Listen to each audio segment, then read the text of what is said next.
Locker Room, with all the sports news you need, live. Good afternoon and welcome along. It's Friday afternoon, it's 5 o'clock, it's a beautiful day here in sunny Pennycook, and this is a Locker Room. My name is Graham Duffy, I'm sure you know that by now. And at the moment, you will notice I am on my own. There is no Mikey McCune this afternoon, but around 5:30, I will hopefully be joined by friend of the podcast. He's not been on for a while. Regan Stevenson will be joining us about 5:30 till 7 o'clock. So until then, you've got my lovely book to look at for the next 2 hours. But we've got a lot to get through. We do have comments that were made by a Sky pundit during this week, which I will get on to, plus the games that are taking place this weekend, including the big game in Glasgow. No, it's not Partick Queen's Park. We'll get to that shortly. It is Celtic Rangers, along with the rest of the games tomorrow. But before we do get to them, let's look back to this afternoon, because this afternoon down in London at the Cherry Tree Stadium in London, Scotland women took on Australia women in a friendly. It was reasonably well attended, I think. It's the home of AFC Wimbledon, who play in League Two in England. And Scotland women won by 1-0. A wonderful strike from Nicola Docherty on the 46th minute. She picked the ball up on the edge of the box on the right-hand side and bent a brilliant strike into the top corner. Keeper absolutely beaten, no chance at all. And to be fair, I thought Pedro Martinez-Los's men, women were actually very impressive for most of that game. First 25 minutes was very, very scrappy. There wasn't a lot in the game, to be honest. 26 minutes gone, Scotland probably should score. Martha Thomas in the box, a really good chance. Probably could have taken the ball a bit further in. She had a lot more time than I think she thought she had. And she took the shot straight away. The keeper saved it. And then from then on in, I thought Scotland were the far better side. You can see what Pedro's trying to do with that women's team. He's trying to get to play the ball on the deck. He's trying to get the ball from the back and playing attractive football. And at times I thought it worked. Now, it's the kind of football I do like to see teams trying to play, but it only works if you've got players that can do that. Karen Weir played really well, and I actually thought as well, 17-year-old Emma Watson, I know what you're thinking, how is Hermione from Harry Potter in Scotland? But it was Emma Watson, but not that one. But she's only 17. She made her Scotland debut today, and she looked very good in that midfield. She plays for Rangers. She had a very good, solid debut. She got taken off in the second half, but I thought she played very well. Claire Emsley was given the captaincy. Again, I thought she played decent. Karen Weir, we know the quality she's got. Scotland could have added to the lead. Second half, after the goal, just after time, Australia did come into it and had a couple of decent chances. Lee Gillen made a couple of decent saves. And then for me, Kirsty Hansen should really wrap the game up again. She's in the box. Really good bit of play from Caroline Weir. Feeds Kirsty Hansen, and I think she probably should do better. But again, it's a decent save of the game. But all in all, Scotland deserved to win that game today. I thought Australia, they were a decent side, to be fair. They had a couple of standout players and a couple of decent moments in the game. Again, I thought Lee Gibson did well in the Scotland goal. Maybe not troubled that much. But for a free game, it was a game after the first 25 minutes. As I say, it was quite scrappy early on, but the women were very good second half, I thought. And now the Scotland women now play Costa Rica on Tuesday at Hampden Park with a 7:35 kickoff. That's another friendly. But there are signs that Scotland are looking a lot better now. I did think they played some decent football today. And again, it was a decent run out for the team, I thought. You know, he was trying to play younger players and they looked hungry. One thing I liked about today with Scotland women was when they lost the ball, they showed a hunger and desire to win it back and get the ball back, which was excellent to see. So I can see what Pedro's trying to do with that Scotland team. I thought it showed. You know, it was a decent performance. There was a decent turnout at the game today. I'm not sure what the attendance was, but it was a decent game. You know, it was bathed in sunshine that stadium today. And I suppose a lot of folk will say it's bizarre because 1:15 kick on a bank holiday Friday, Scotland women down in London, it was maybe a bit strange, but it was a decent run out, I thought, for the women. And they deserved to win. It was a really good run out for them. And as I say, Emma Watson in that midfield, 17-year-old making a debut. Very impressive, but it was a good win for Scotland. And now hopefully they can build on that. There's been a lot of talk about Pedro's not particularly a great manager. I think he's done a decent job. Like I've said about Steve Clark for the men's game, I think he's done a very good job there. So yeah, I've got no doubt that Scotland women are heading in the right direction. It was a good one today. They now need to back that up on Tuesday, and it's only a friendly, but they've got to try and back that up with a win on Tuesday night.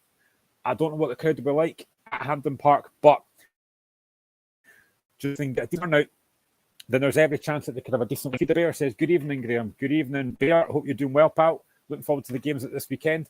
As I say, I will be joined around 5:30 by Reagan Stevenson. Not been off for a while, so it'll be good to see Reagan back on. But I am on my own for the first half an hour, so be kind. As I always say, I do love the comments that come in, but keep it nice and clean. Give me your thoughts on all the action this weekend, including that game tomorrow between Celtic and Rangers, which is probably a title decider. Celtic are 12 points clear. They're looking, 9 points clear, but I think it will be 12 tomorrow, to be honest. It's looking very much likely that Celtic will win that game tomorrow. But there's big games all over the weekend.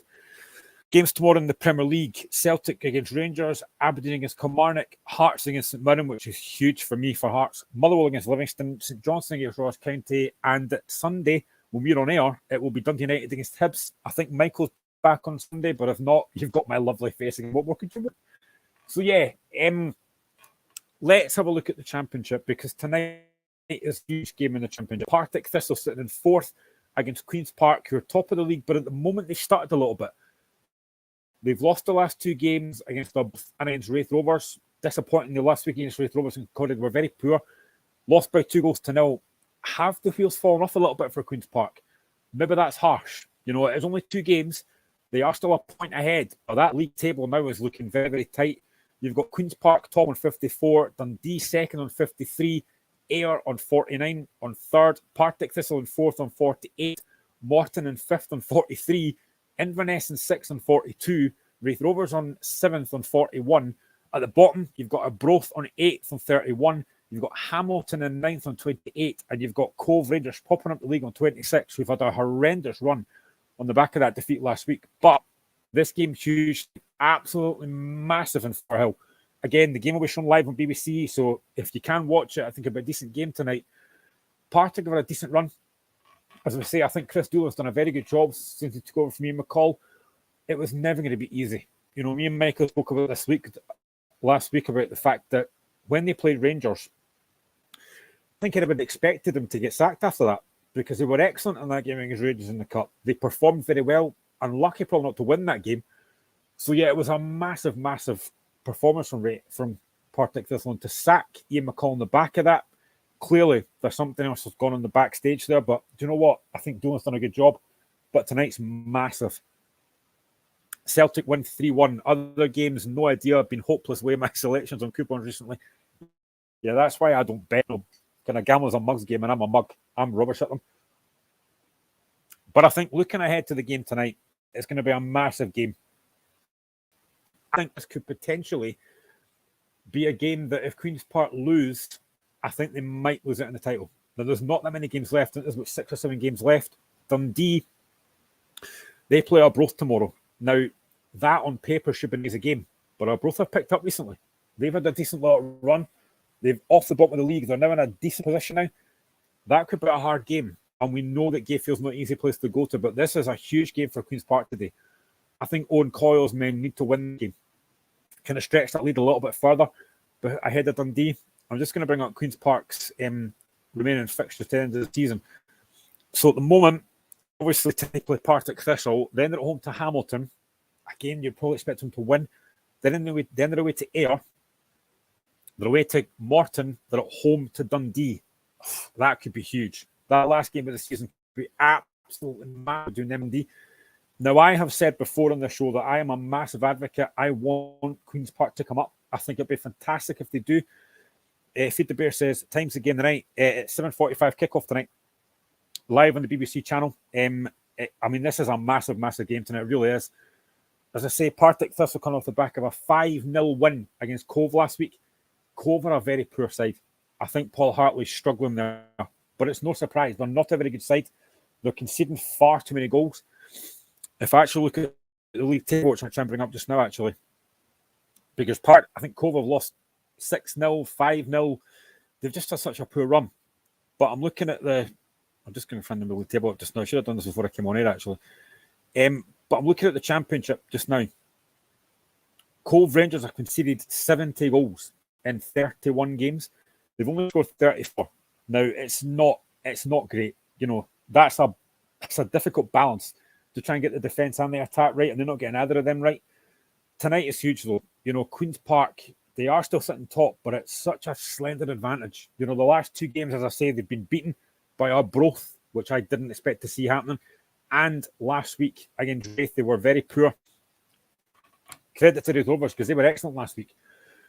But are the wheels falling off a little bit with Queen's Park? I hope not, because I want them to come up.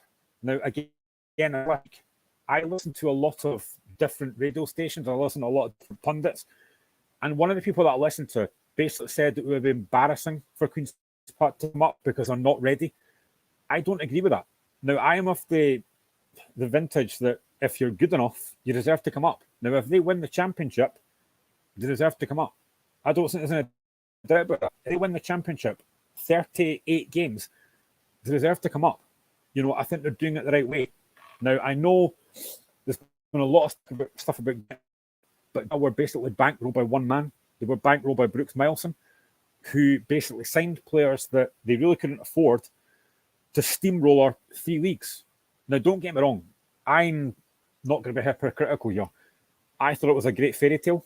I wasn't thinking that when they played Hearts in the cup final and could have beaten us. That would have been horrendous me had they won that game. And probably one of the worst cup finals I think I've seen from Hearts for a long time. And I think probably because we expected to win that game comfortably and didn't. Gretna took us to penalties.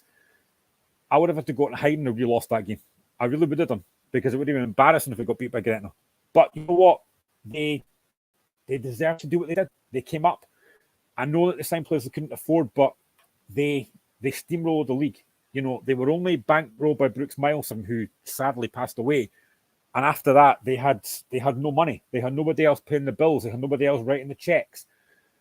And actually, I don't know if anyone watched this the last couple of weeks, but on BBC, on A View from the Terrace, ran a couple of headlines and stories about Gretna, which I quite liked, actually. I quite enjoyed watching it, the story behind it. You know, I liked hearing about the way that they came up, and I actually quite liked Davy Irons as well and Rowan Alexander. I thought it was a great story. And they played in Europe. They weren't very good. They got beat, I think it was by Derry City. I think they got hammered when they played at Fir Park. But I thought they did okay. And in fact, I think I'm right in saying that the first season they came up, they finished third because they got European football. So it was a great, great story. And I want to see the same thing for Queen's Park. Would they be able to finish third in the league? No, I don't think they would. Would they be top 6? Possibly not. But I've said this before. There is not a massive gap between the top of the championship and the bottom of the Premier League. I think Queen's Park could hold their own. I don't think they go straight back down either. I think they would hold their own. I think they would be... Now, I know we'll get to the games later on, but I think they would be... I think United are going down. I've got no doubt in my mind about that. I think they're going down. I know that Kilmarnock beat Hearts last week. Hearts were dreadful. I still have a feeling that Ross County will stay up, and I think Kilmarnock could go second bottom. I think Kilmarnock could be in that playoff place. I genuinely believe that if Queen's Park come up, they could probably third, fourth bottom. I genuinely do. I think they've got enough there. They would have to strengthen in the summer, of course they would. But it would be great if Queen's Park come up. It really would. I think it would be a great story. Everybody that I've spoke to wants Queen's Park to come up. Now, this is why tonight's such a massive game. If they win tonight, they stretch the lead to 4 points over Dundee. If they lose tonight and Dundee win tomorrow, it's in Dundee's hands. I just have a feeling this is a massive, massive game tonight. But again, it's a big game for Partick Thistle. Partick win tonight, they go within 3 points of Queen's Park. It's a huge, huge game at the top of the league. And this is why I've always said, for me, the Championship is the best league in Scotland. I think it's brilliant. I really do. Now, as a Hearts fan, I hated being there. We've been there twice, and I hated every minute of it. But the one caveat I would say is, I kind of like going to these old-fashioned grounds, like Ayr, like Arbroath, like Capel, like going back to Inverness. I actually quite like going to these stadiums. It's something a bit different, which is why I've said numerous times as well, I'd like league extend. I know the SFA won't do it. I've spoken about this numerous times, but I'd like to see it happen. But tonight's a huge game. I think if I was predicting, and I'm not great with predictions recently, but I think, and I hate saying this, but I just think momentum just now might be with Partick Thistle, and the fact that it's at Firhill, and the fact that Queen's Park have lost the last 2 games. I think Partick might sneak this. I'm going to say Partick Thistle 2, Queen's Park 1. Now, it's going to go against what I've just said because I want Queen's Park to come up, but I just have a feeling they might just sneak this tonight. But it should be a decent game of football. I know I said that before about this kind of games, but I think this could be a decent game tonight. I think it could be a really decent game of football. Both teams like to get the ball on the deck. Both teams like to try and pass the ball. I think Firhill is a really nice ground. I've been there a couple of times. I was there probably last with my actual local team, Pennycook Athletic, when Partick Thistle played Pennycook in the Cup.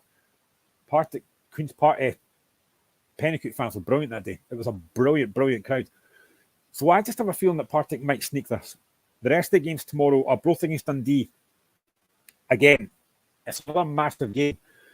Now, if Queen's Park do win tonight, and I hope they do, then it becomes a big game for Dundee because they have to keep winning and hope that Queen's Park slip up like they have been. But as I said, I've turned the corner a bit. They've won the last couple of games. They look a lot better now. It's weird because last season was such a massive season for them. They almost came up. You know, the story last season was about Arbroath and how well they did. They just missed out to Kilmarnock in the playoff, and it was so disappointing. But you know what? Fair play to Dick Campbell, because Dick Campbell he said, you know what, that was my fault. We didn't come up. I got my tactics wrong. I got the formation wrong. It was always very hard to replicate that, and they have found that tough this season. They've had a lot of injuries, no doubt about that, but they struggled a lot this season. You know, they are part-time. It's going to happen. But if they were to win against Dundee tomorrow, and there's no reason to say they couldn't. You know, I said weeks ago I thought Queen's Park would beat them. Just shows what I know, because both were brilliant that night and won. So that's a big game tomorrow. But I do think I have to say I think Dundee will win that. But again, it'll be tight. I'm going to say Arbroath 0, Dundee 1. I think it'll be tight. Ayr United against Morton. Again, Ayr have been probably the massive overactors this season. I think they've been brilliant this season. Fair play to Lee Bullen. Done a great job. And I've said before, and I will keep on repeating this fact, I think Dipo Akinyemi is far, far too good for that league. I think he'll be gone in the summer. Whether it's to an English team or whether it's another Scottish Premier League team, he's not going to go to Celtic and Rangers. We know that. But Aberdeen, Hearts, Motherwell, Ross County, teams like that, I think Akinyemi will be a great signing for any one of those teams. He's big, he's physical, he's quick, he's good on the ground, and he scores goals, which is very, very hard to do no matter what level you're at. It's hard to score goals. It's one of the hardest things to do.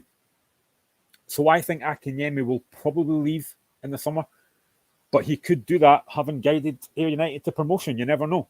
You know, that's why this league is so tight. There are still, that top four is just so tight. You know, and again, Morton are not far behind that. Morton are sitting on 43 points in fifth. That's a big game for them tomorrow as well. But at Sunset Park, United home ground, I just have a sneaky feeling that United may win that. And if Akinyemi gets the ball, he's going to score goals. I'm going to say I think it'll be Ayr United 3, Morton 1. Hamilton against Cove. Now, this again is a hard game to call. Both teams are so inconsistent. You know, Dundee hammered Hamilton 7-0 last week, but then during the week, Hamilton go to Kirkcaldy and beat Raith Rovers by 2-1. So you just don't know what's going to happen. You know, that's why I love football. It's why I love the sport. It's so predictable. Anything can happen, but at the moment, you've got to fancy Hamilton to beat them. Cove are looking at a very, very poor side. Paul Hartley's got his work cut out. I think it's pretty much guaranteed that they're going to be in League One football next season because they're just not good enough. They're not good enough. They don't score goals. They concede far too many goals. I just give you that stat earlier. 70 goals they've conceded in 31 games. It's not good enough. And I think Hamilton, although they are inconsistent, they're decent at home. So I think Hamilton might just sneak that one. I'm going to go probably 2-0 to Hamilton. And Inverness Wraith. Now again, for me, this is a Premier League game. Inverness Wraith. In all but league position. They should be a Premier League team, these two teams. But again, very inconsistent, both of them. I think Inverness at home are a decent side. I like the job that Doss has done there. They have a Scottish Cup semi-final to look forward to. I do think they'll win. Now, I know talking about this closer at the time when they play, but I do think they'll win that game. Inverness are a great cup side, but the league form's been a little bit patchy. They're sitting 6 on 42 points. They are only 6 points off that top 4 place that would get automatic playoff place. So it's a hard game tomorrow. But I do think Inverness at home will win this game. It'll be very tight, but I just think Inverness might have enough to win this game. I'm going to go 2-1 to Inverness. But this league is just so difficult to call. But this game tonight, it really is, if you have a chance to watch it. I think it could be a good game. It's on BBC. I think the programme starts at 7:30, BBC Scotland channel. So Partick Thistle against Queen's Park. If you're at loose end, if Murder Shield's finished, switch over to that. It's a really decent game of football to watch. Championship is a decent league. As I say, I don't want to be in it because it's horrible when you're in there, but it's a decent standard. So yeah, for me, Queen's Park, Partick Thistle tonight, a very good game of football. I think I'll be proved wrong that it'll finish 0-0, but don't blame me. I'm just trying to talk it up. But yeah, so in about 10 minutes, I'll hopefully be joined by Regan Stevenson. And I will talk about this as well when Regan's on, but I just want to talk about something that was basically happened earlier on.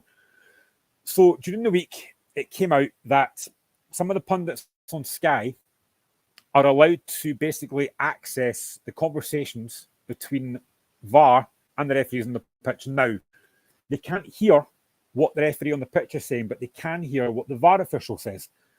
So one of the Sky pundits this week, and it's a very privileged thing as well. Now, we speak about VAR quite a lot on the show. We will again.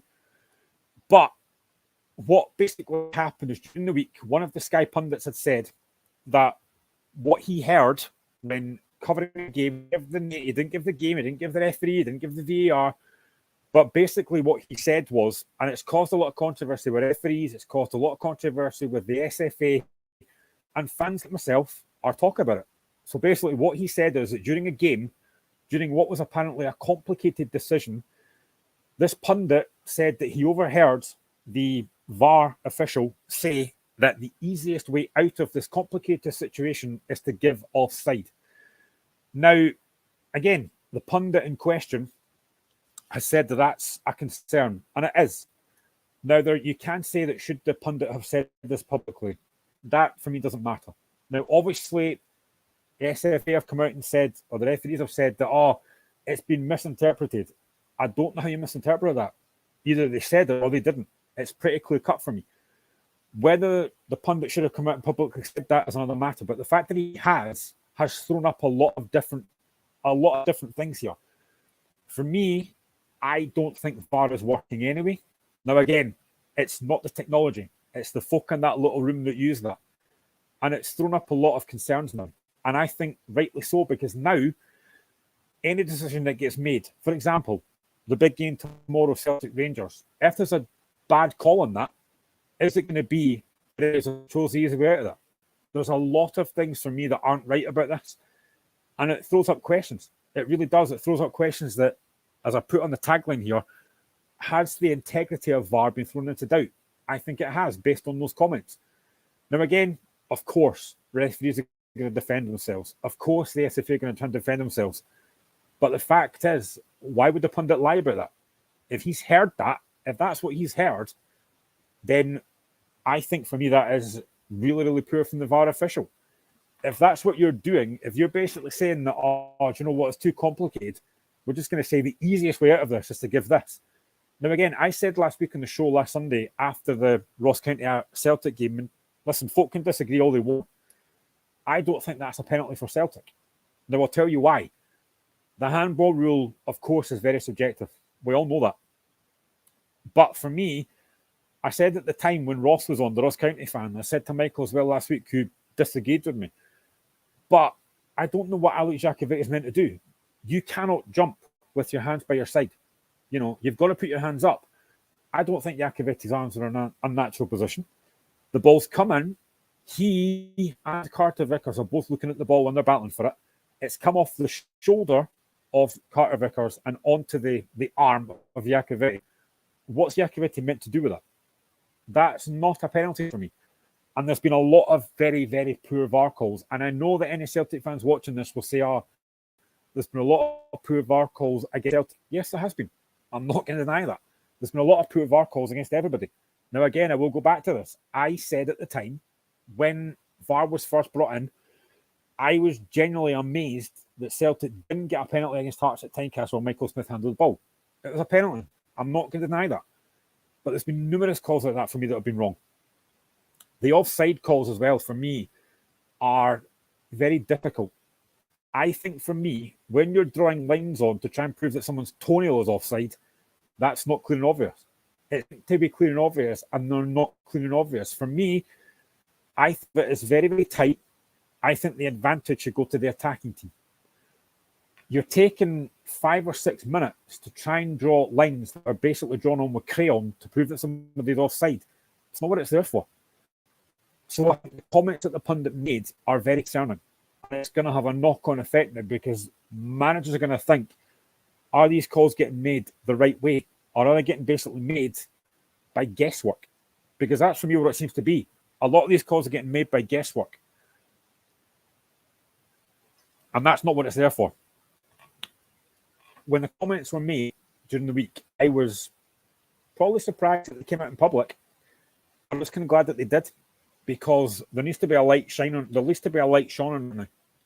There needs to be some clarification of the use of VAR, because I still think it's getting used wrongly. And to be honest, I still think it's getting used wrongly in England as well. I've seen numerous poor calls in the Premiership. They've still not got it right yet.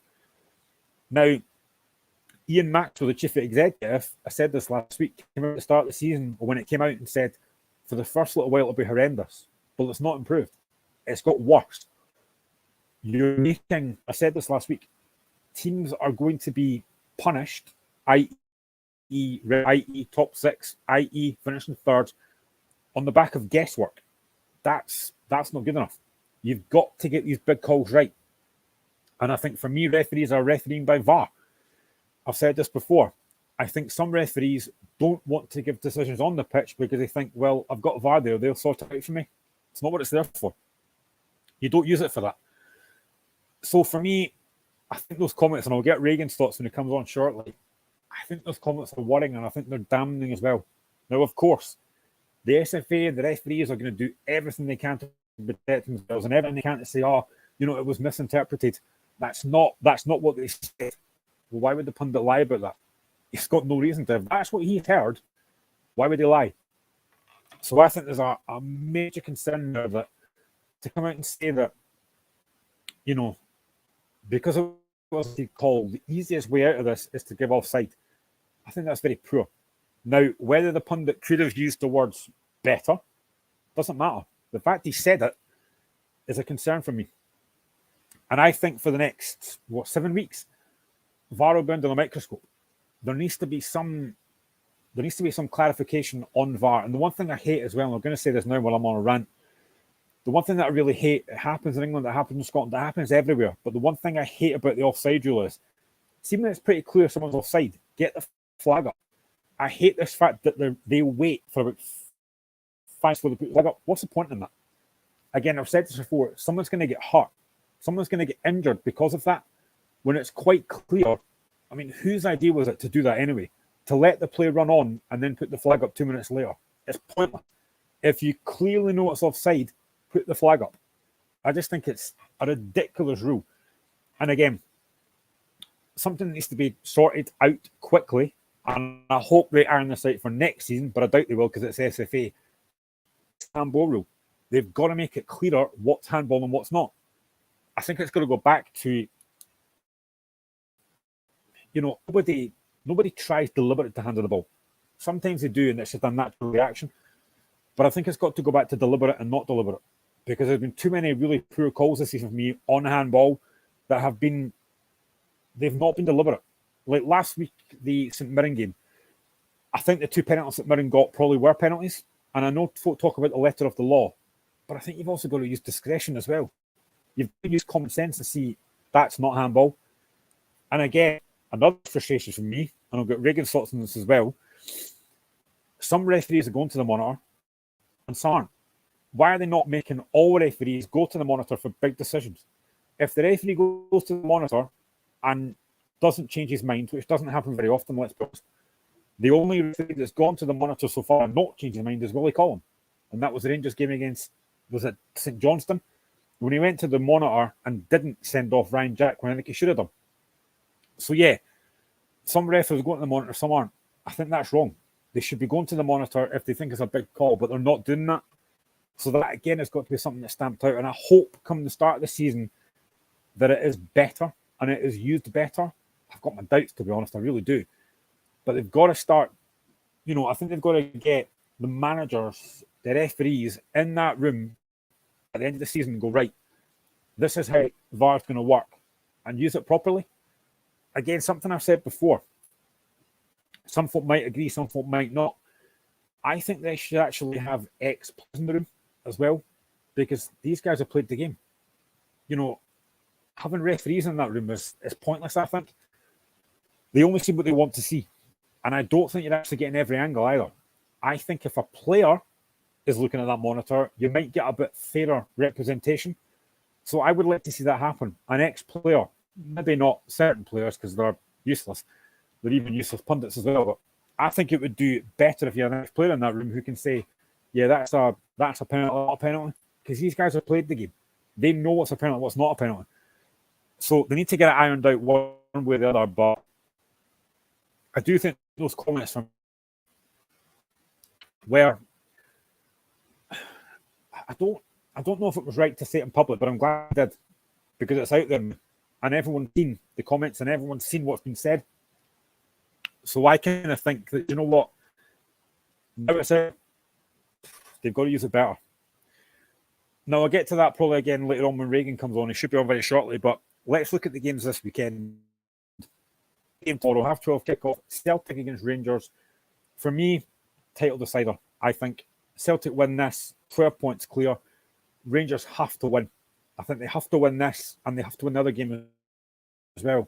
Oh, I believe Reagan is ready to join us. Hello, mate. Can you hear me? I can hear you loud and clear, mate. How are you getting on?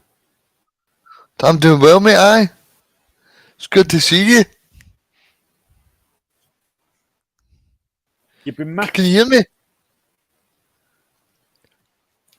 I don't know what's going on with your Wi-Fi. Yep, can you hear me?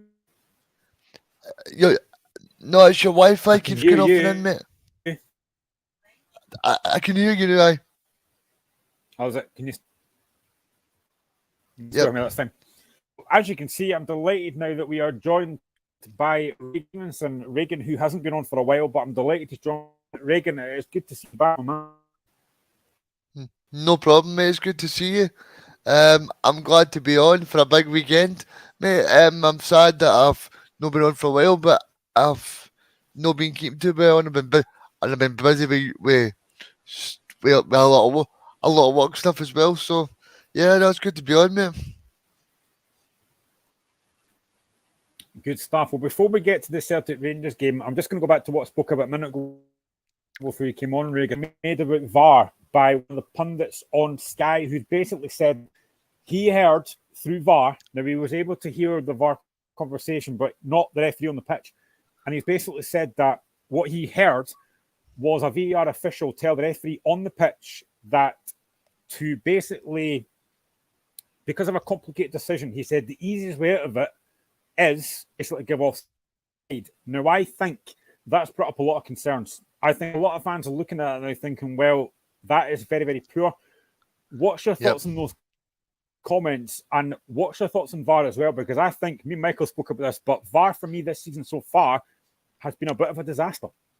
Yeah, I mean, first of all, on VAR, I think VAR's been a bit of a disgrace for Scottish football. It's made more good than bad, I think, Graham, to be honest. But yeah, like you say, the comments in general were a bit strange, weren't they?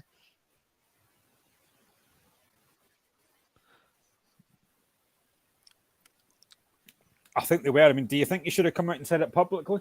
Was that the right thing to do?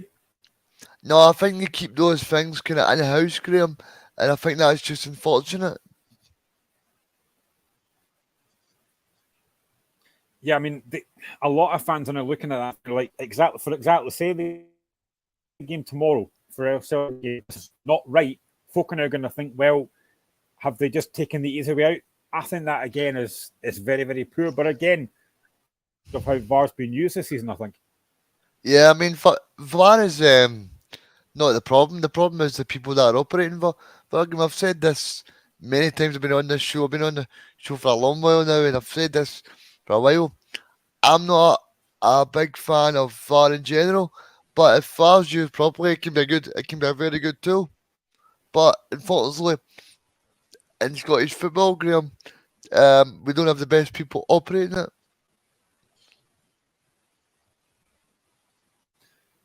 No, you're absolutely right. I think we've got Ant and Deck using it, to be honest, because it's just not turned out very well. But I mean, let's look at that big game tomorrow. Celtic Rangers tomorrow. Celtic 9 points clear. Rangers really going to the actual game, Regan. There are no away at that right decision. I don't think it's the right decision, but I think we know the reasons why it's been made. And Rangers are well within their rights to do so. I do like the 8,000 fans of each when each team plays away. But yep, I'm looking forward to it. I'll be going ahead tomorrow. I'll be there, and I think it'll be a very good atmosphere, and it'll be good to see Celtic Rangers play.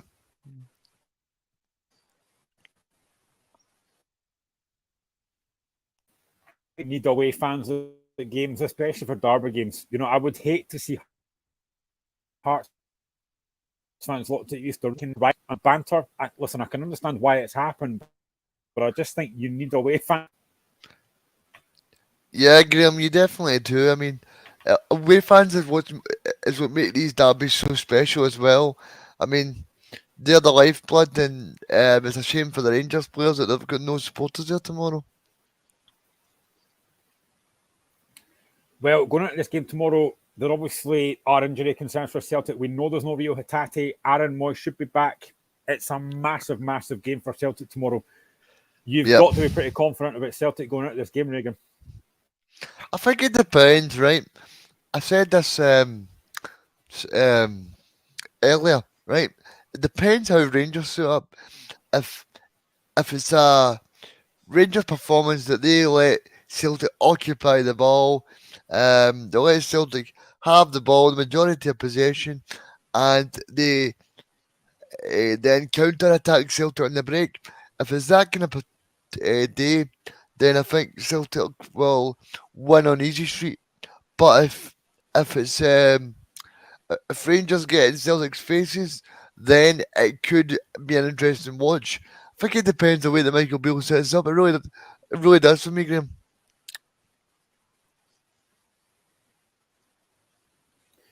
Do you think Rio Hatate is going to be a massive miss for Celtic? I think it will be because, in my personal opinion, he's been the best player in Scotland this season. He's so influential to this squad, and I'm just going to be interested to see who Ange picks instead of Rio, because he's been very, very important to Celtic, and as much as Awata played last week, he's no Rio Hatate, so it's going to be interesting.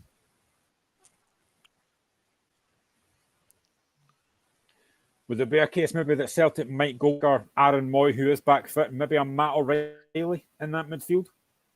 Yeah, I think they might go for the tried and tested. I think they might go for Moy and O'Reilly, like you said there, Graham, because Moy's got that experience against Rangers. He was man of the match for me in the cup final when Celtic won by 2-1 with 2 goals from Kyogo and a goal from Alfredo Morelos. So I think that if Moy plays, it'll be absolutely no problem for me and no problem from anyone inside Celtic Park. Me and Michael spoke about this last week and after the Scotland game as well. I think Callum McGregor has turned into an absolutely outstanding player, not just for Celtic and Scotland. He's the mainstay in that Celtic team. I mean, when Scott Brown left, did you think that Callum McGregor could step up and be the kind of captain that he has shown so far? I think he showed in the past that he could, but I didn't think he would have the impact that he has so far, Graham. I mean, the impact that he's had in general is spectacular. I mean, nobody would have imagined the way that he's turned out. He's been absolutely first class for Celtic, and Ange Postecoglou will be so glad that he's got a man that he can rely on, such as McGregor. That was the performance for me that captivated. It was Scotland versus Spain, Graham. I thought McGregor was outstanding that night, and I think tomorrow, if Celtic play well, then McGregor will play well as well. So, yep.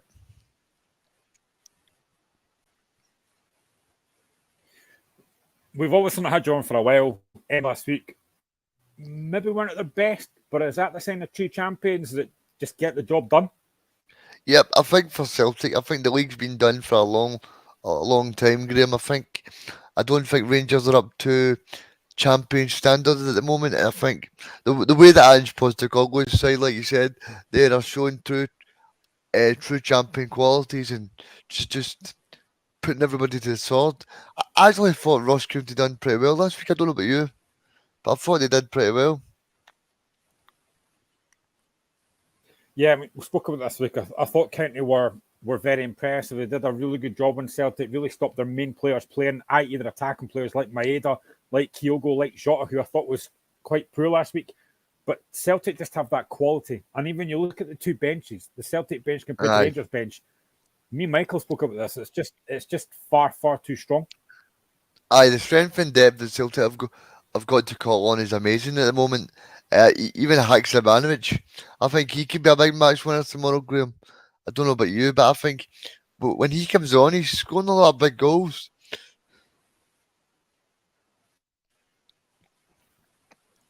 Yeah, that's the thing. It's very hard. I think I said this to Michael last week. It's very hard to get in that Celtic side. You look at guys like Lula Bada and David Turnbull, two creative attacking players, but they can't get in the Celtic team because other players are keeping them out. I think whenever I've seen Haksabanovic, he's a big foot and a very, very good footballer. Yep. Yeah, I mean, Haksabanovic, he impresses me so much, and it's just unfortunate that he's got so much attacking talent ahead of him, or else he would be playing right in that team because he's a very, very impressive player every time that I've seen him play for Celtic. In terms of Rangers going at this in the back of a comfortable win against United last week, not really overstretched, but this is a huge game for both teams. Rangers have to win this. I think the title's done anyway, but Rangers got to win this. They need a bit of momentum going out of the split, and they've also know that they've got that massive cup semi-final coming up against Celtic. I think Celtic probably will win the treble. I'm assuming that you probably would agree with that. I'm not just sure, Graham. The semi-final's a one-off game, and I think Rangers have shown under Michael Beale. I think it's 14 wins and 1 draw. So they've shown under Michael Beale that they're capable of doing very well. So I'm not going to count the chickens for any Celtic fans listening, because I think Rangers are a very good team. I mean, it's only this time last year that we spoke about Rangers getting to a European final. Yeah, I mean, something else me and Michael spoke about. Rangers seem to be playing better football away from home than at Ibrox. Is that going to suit them more tomorrow? The fact that there is no away fans there, will that suit them tomorrow? To be honest, Graham, I think that's one thing that could really go against them, right? Because if you look at the 3-0 game, Gio Van Bronckhorst was in charge of that game, and then the 4-0, Celtic had a full crowd that day, and Rangers let them dominate the ball. So if you're Rangers manager, the first thing I'd be saying to them, you need to get on top of Celtic and maybe make it difficult, because if you let them play, Celtic could easily go out there and beat Rangers by 4 goals to 0 tomorrow. Easy, right? It's all about how Rangers conduct themselves, the way they manage the game, because under Gio Van Bronckhorst, they were too passive for me. I think it's important that they stay in the game for as long as possible. I know that sounds pretty bad in an Old Firm game, but I think the way that Celtic played Celtic Park, where they dominate the ball, they stretch the pitch, they make it bigger. It's important that you stay in the game as long as possible. I mean, you just need to go back 2 weeks ago when Lee Johnson's side went there. They went 1-0 up via penalty, and it took Celtic to 5 minutes into the second half to get a goal, and then they scored on the 89th minute. So if you can stay in that game, then there's every chance that you can take something from the game.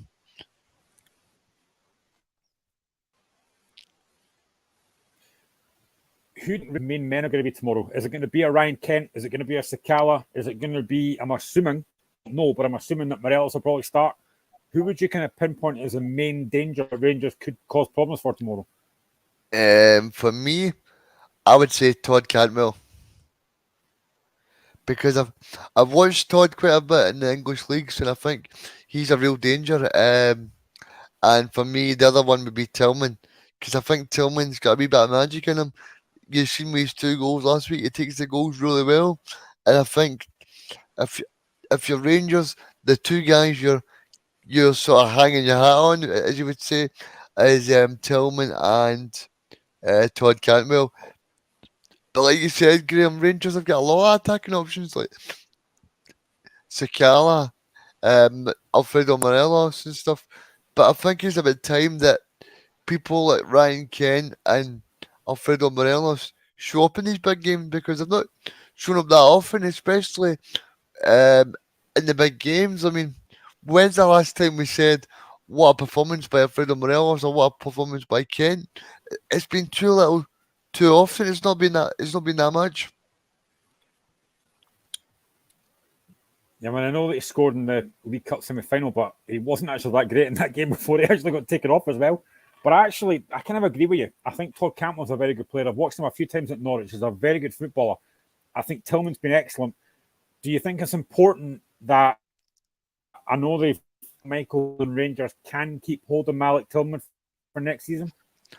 I think it is, Graham. I think if you're Malik Tillman, he's been a very impressive for Rangers, and he's been the one shining light for them this season. So I think if you're Michael Beale, it'd be daft for not to try and keep a hold of him. But I'm not too sure what the release cause is. I think it's about £5 or £6 million. Would I be correct in that? So I think if Rangers are looking to build their team around somebody, I would be trying to build it around Malik Tillman.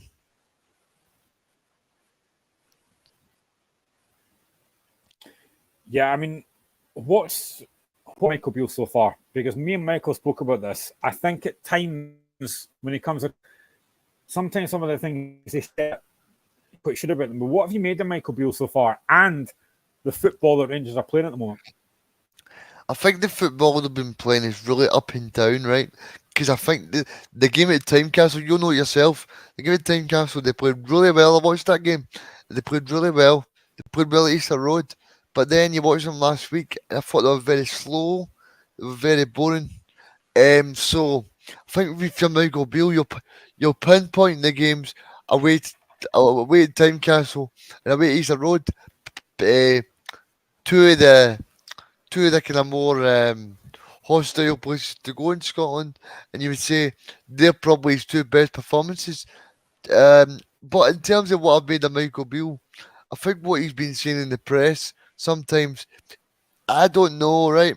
I think sometimes, you know that saying, Graham, where it's best to keep your mouth closed, because I think sometimes he puts too much pressure on the players by saying that he's going to get a big transfer kitty and everything's going to be great, and um, the players are the best in Scotland, and McGregor's the best goalkeeper, and Morelos is fantastic. So I think what Michael Beale does is he tries to buy into the support of the fans to try and say, look, we've got a good team here. But I don't actually know if he believes what he actually says half the time. And I think if you listen to some Rangers fans, I think they actually feel that sometimes he's better off just maybe keeping a little bit quiet, so that they can the players don't feel the pressure and they can go about their business properly and just play football rather than listen to their manager talk all the time.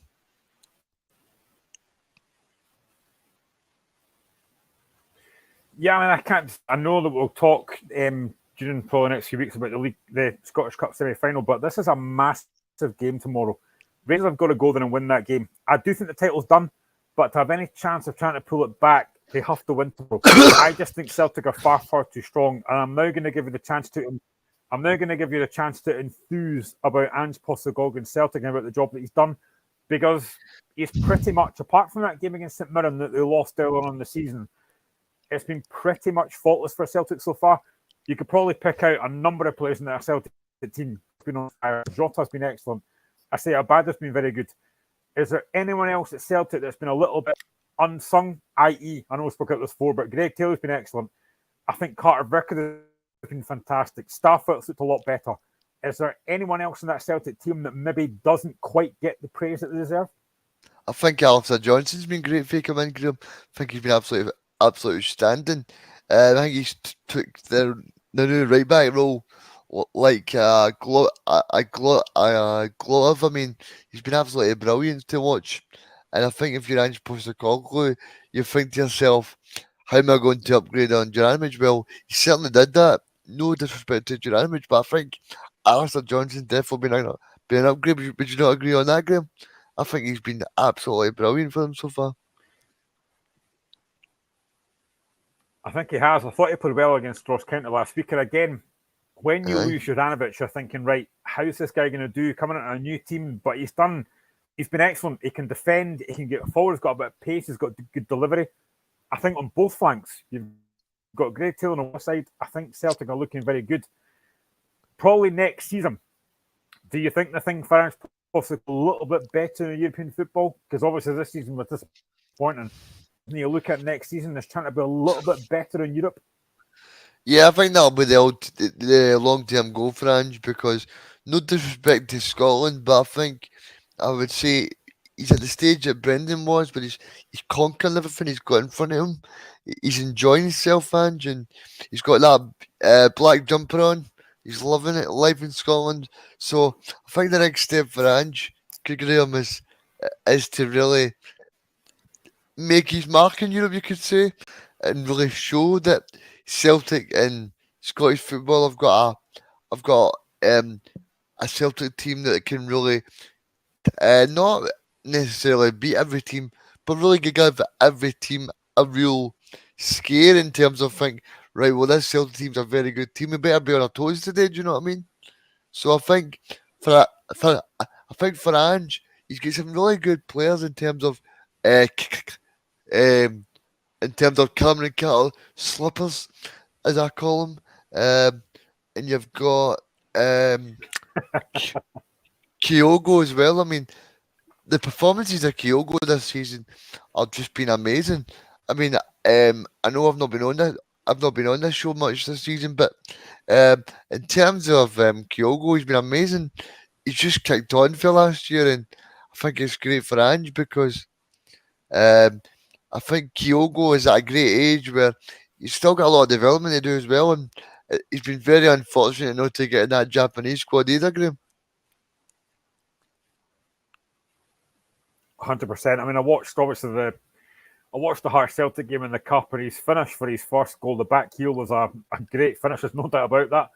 Does it worry you slightly, and any other Celtic fans that are watching this can comment as well, would it worry you slightly that Postecoglou might do a Brendan Rodgers move on? Because there's a lot of talk about him going to the English Premiership. I think it depends the opportunity. The one thing that really sparked me today, right, was, don't know if you noticed this, but Spurs have just hired somebody from the Australian League to be the director of football, right? So, and this guy's worked with Ange Postecoglou before. So, I'm starting to think, would that be the opportunity for Ange? Because I don't think he would go to Leicester, right?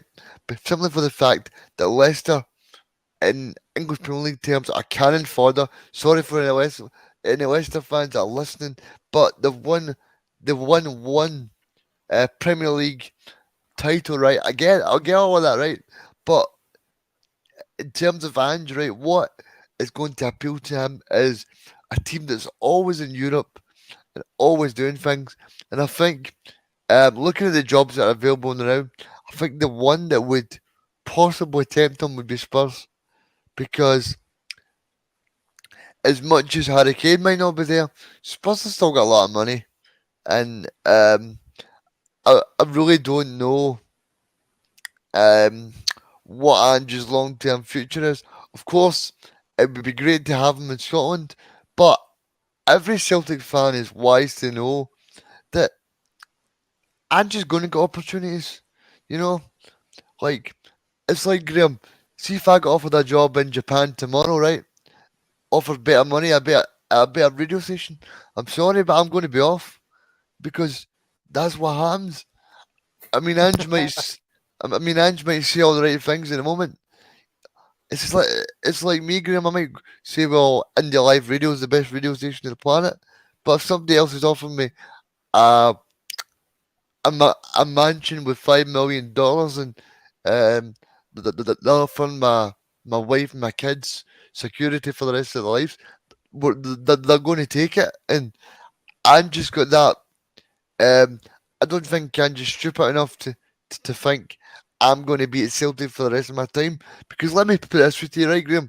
What happens if Celtic, right? Celtic. What happens if they go into next season and Ange gets off to a terrible start? Celtic fans will want Ange out the door. Simple as that. That's the way football goes. Because Yeah, I mean, I football bet fans are fickle. I know this is a. I'm just going to say that because On you go, mate. On you go. if you look at your club, Graham, right? Your club are in this position where they've got nothing to play for the rest of the year, right? But Robbie Nielsen's in this position where I know a number of Hearts fans, right? They've never liked Robbie Nielsen, right? But what you can argue with is he's still third in the league. But to play devil's advocate, right? What I would say to that is a very, very poor Aberdeen team who were 10 points behind when they played Darvel are now 1 point behind. Then what does that say on us, on the Hearts team? So for me, Don't worry, I'm going to come to that shortly. So I think in football, you can't be fickle to think that I'm just going to go. I'm going to be at Celtic for the rest of my time. I'm never going to leave because obviously there's going to be a time where results don't go well and he's going to get sacked or else he's going to leave on his own accord. Because I think that's what football fans forget as well. As much as they're saying, "Oh, Andrew not leave to go here," well, see if fans starts to do bad and things start going really bad. Celtic fans will be the first ones queuing at the door saying, "Andrew must go." So we can't we can't we can we can, I don't think football fans can be blinkered and say a manager's going to be there long term because that's not possible.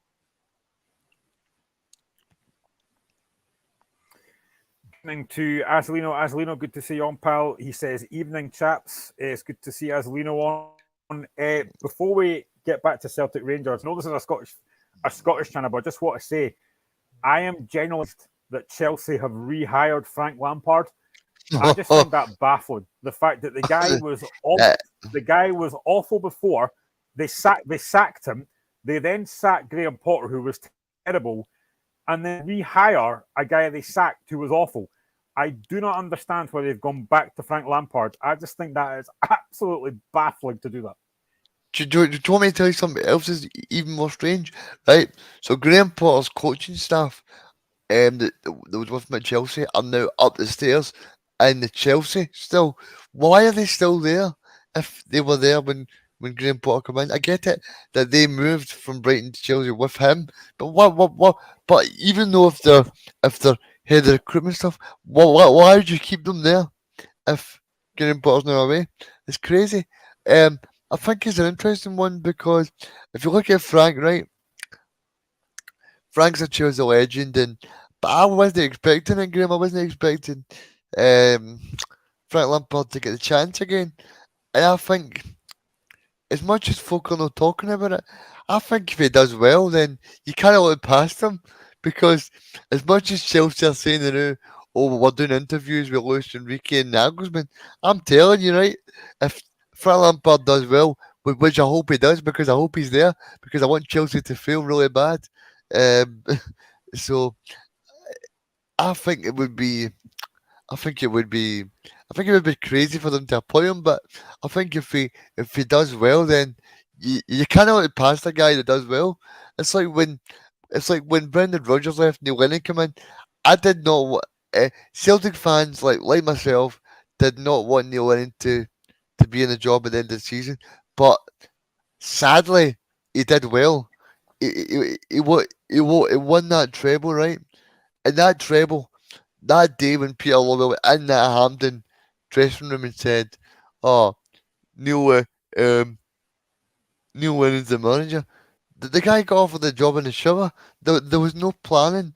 So I don't know if that's the same thing that happened to Chelsea, where there's just no planning. There's no planning. And I think it looks bad on Todd Bowley, doesn't it, Graham? Looks bad because he's the new owner and he's no been the best appointed manager so far. Exactly. Good to see Gordon McIntosh on. I think both Hatate and Moy make a difference to Celtic games. As Lino, who's a St Mirren fan, says, "Wee bit nervous about facing the mighty buddies tomorrow, Graham."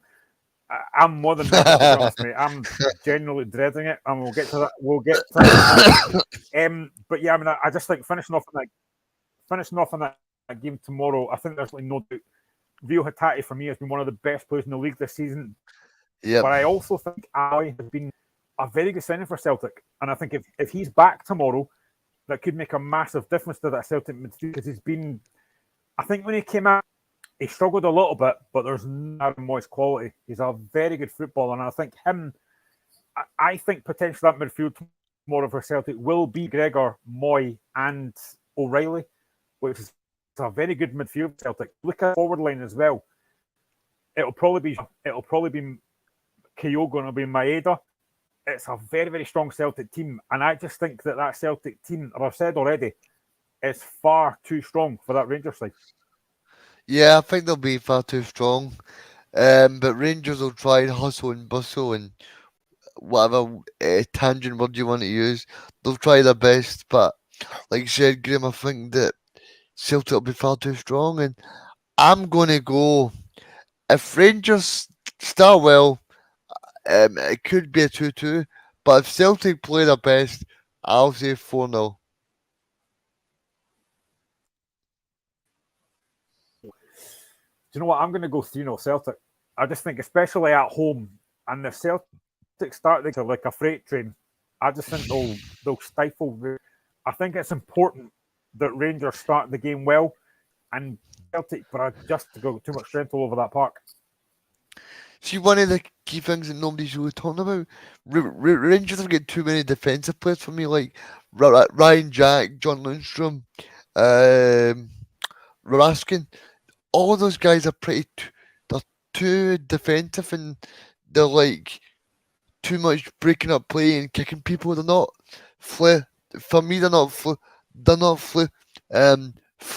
flair players. Would you say, Graham? So I think if you look at Celtic, they've got Jota, they've got Maeda, they've got Kyogo. So I think if you're Celtic, you'll be fancying your chances, Graham. I think you add into that. But I think Michael Beale will play Glenn Kamara tomorrow, who's exactly that type of player as well. I think he's very defensive.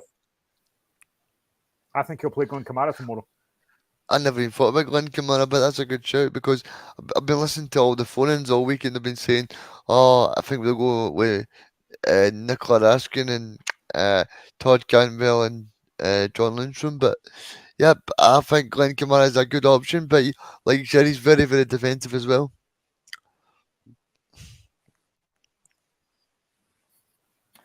So let's move on to the other games tomorrow and let's go on to that game at Tynecastle. Now, Hearts have lost 4 at the last 6. There is a lot who should be sacked. Now, I've said I think Rob was done a good, but now I think the tide has turned. I think the football's been very poor, performance has been very poor. St Mirren come to Tynecastle with still a chance of getting third. They've had a good run. I think Stephen Robinson's done a very good job. Hearts' home record is decent. We've only lost to the Celtic and Rangers at home, but tomorrow is massive. I have to assume that Aberdeen will beat Kilmarnock. They're only a point behind us. Tomorrow now, for me, is Hearts' biggest game of the season. If we lose that and Aberdeen win, it's in Aberdeen's hands. This is a massive, massive game for Hearts tomorrow, Regan. Yeah, it's massive, particularly that only 2 months ago Hearts beat Aberdeen by 5-0 at Tynecastle, as you'll know. So, yeah, it just shows you how quickly things can change, and fair play to the Aberdeen lads because they bought into Barry Robson quite a lot. So, yep, and it's going to be big tomorrow. I mean, for Robbie Nielsen, this is mammoth. I think if Hearts get beat tomorrow, I don't think Robbie Neilson will be the manager by 5 o'clock. There's my opinion, because I think there's too much vitriol. There's too much vitriol. There's too much annoyance from the Hearts faithful for me, and in terms of Robbie Neilson. What you said earlier about Robbie, you were right. There's a lot of Hearts fans have never ever taken to him, and the fact that in 2016, Hibs knocked Hearts at the cup and won the cup. And a lot of Hearts fans have never gotten over that, and they will just never rate him for that. But I think performances for me have been very poor. What I don't agree with, for me, was the graffitiing of badge outside the plaza. That for me was poor. There are ways to protest. That's not one of them. But I thought Kilmarnock was dreadful, and it's happened far too often. Unbeaten run, and in a lot of those games, Hearts were dreadful. We didn't deserve to win most of those games. Sorry, Graham, you were cutting off there. I think I couldn't hear you properly. I was just saying that a lot of the games that we weren't unbeaten and we were very poor. But that game against Kilmarnock was dreadful. And the fact we went down to 10 men with half an hour to go, and Kilmarnock had more chances than Hearts in that time, was pitiful. I think his formation needs to change. I think certain players are not doing well enough. Tomorrow's massive.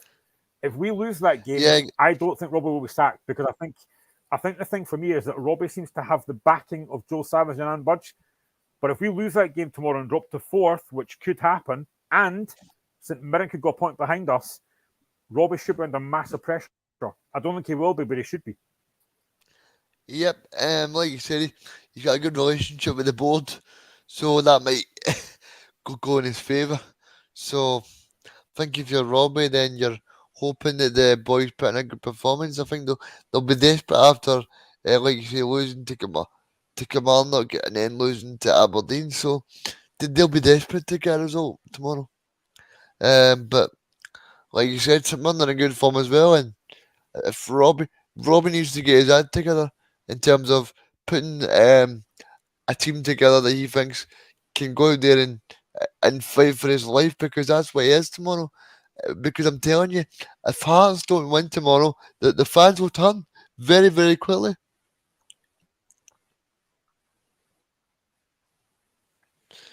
They already have. I've seen it on Twitter, I've seen it on Facebook, I've seen it on YouTube. Everyone's a lot of Hearts way out. I don't think that'll change after tomorrow. But in terms of St Mirren, very good run. They were excellent against Livingston last week. I know 2 were penalties, but they've had a very good run. Mark fine form. I think Curtis Main's been in good form. Alec Greaves, a decent player as well. St Mirren have had a very good season. There is absolutely no doubt for me top 6, but they could still potentially. Sorry, Graham, it's hard to hear you again. I don't know what's happening to the Wi-Fi, mate.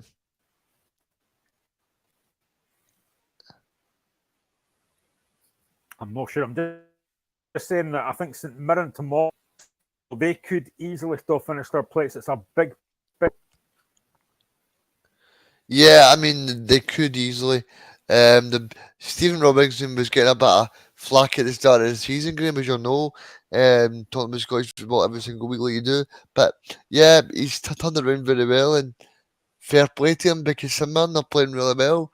I think it was Tony Watt that was on media duties today, and he actually said that Robbie Nielsen's a very good manager, and Hearts fans should stop moaning about him. So I want to see your thoughts about that. I've heard a lot of that this week. I've heard Craig Levein coming out and saying, careful what you wish. Craig Levein coming out and saying that, given the mess I'm not going to take advice from him.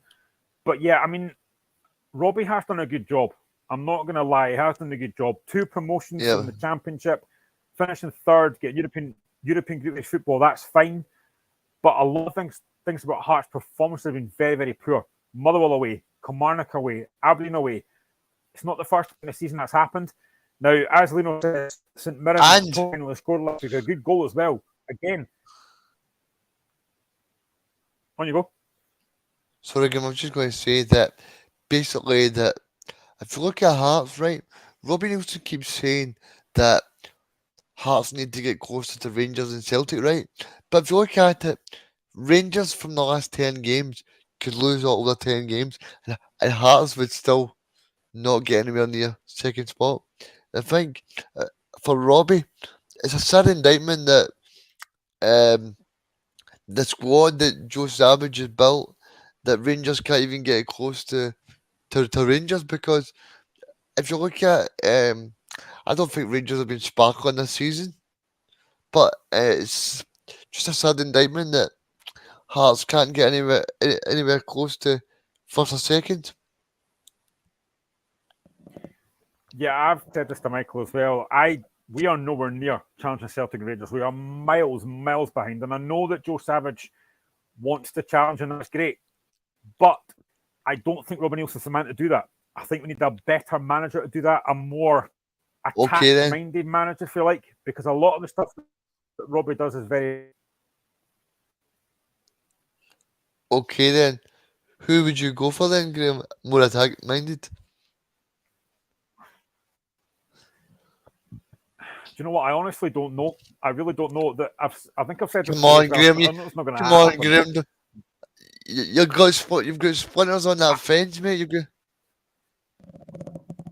Well, the only one that I'd like to pick, and I know it won't happen, is George Burley, because I thought it was great football on the Burley. I know it won't happen, Graham, no.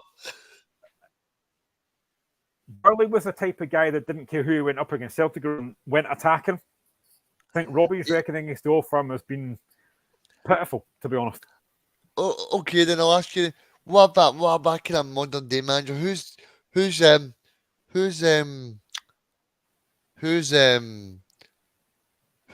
are you like to knock off? Who would you say at the moment? Like, if there was one manager that you could pick to be Hearts manager, modern day, who would it be?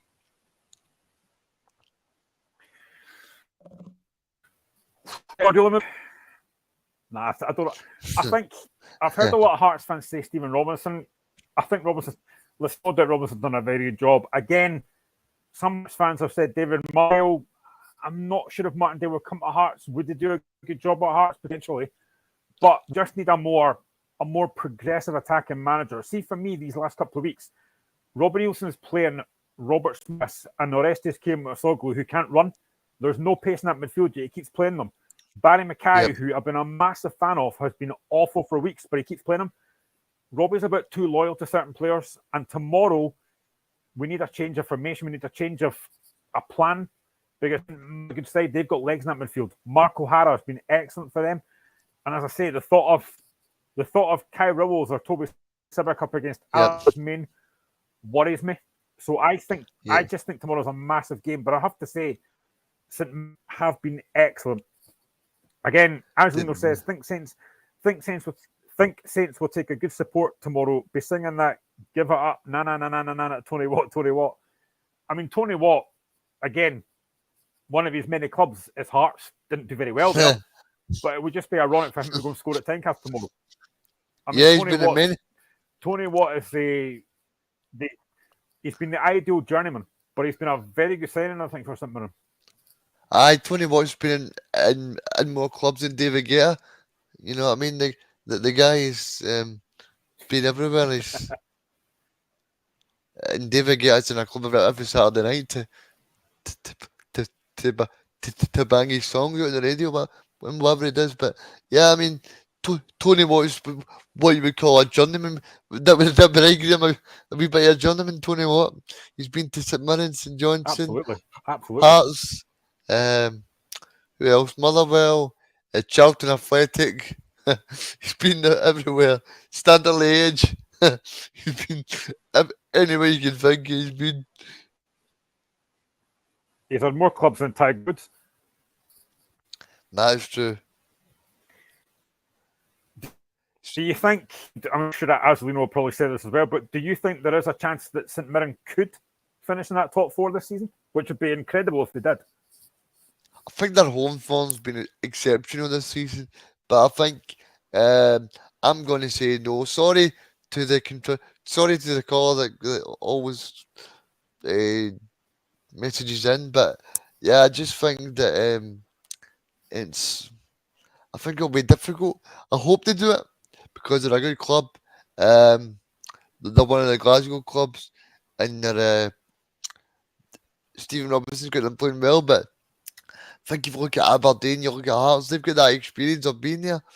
It's just something. I don't know. It's just some for me. Something they've not got that experience of really going to the edge and testing themselves right in that last day. Because as the caller will know, St Mirren are used to being like on relegation battles last year of the season. So it'll be interesting to see if they can manage that expectation and get into Europe because I think it would be amazing. It'd be kind of similar, to the story that of Motherwell or like of when Steve Clark got the mighty Kilmarnock into Europe, playing against the Cosmo Key Nomads.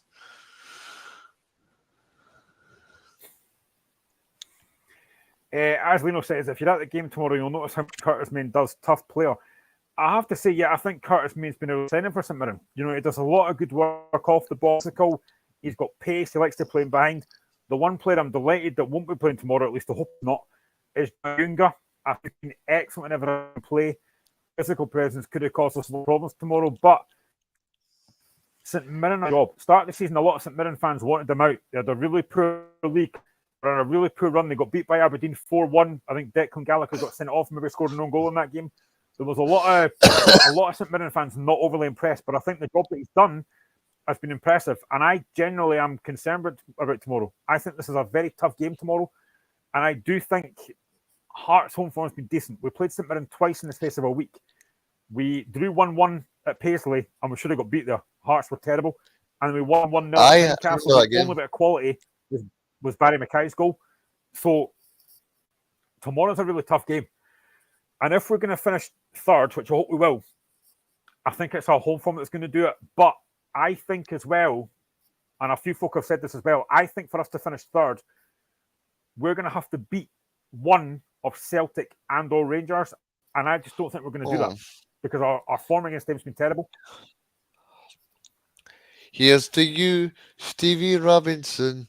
Yeah, I mean, like you said there, Stevie Robinson's done a good job, and I do think Hearts will probably have to beat one or Celtic or Rangers, but like you said, they've not really turned up against Rangers this season or the season prior. They've got beat like 5-0, 2-0, 4-0, so they've not really showed up. And then against Celtic, obviously the 4-3 game was a classic game. The one person that ruined it was VAR in the middle.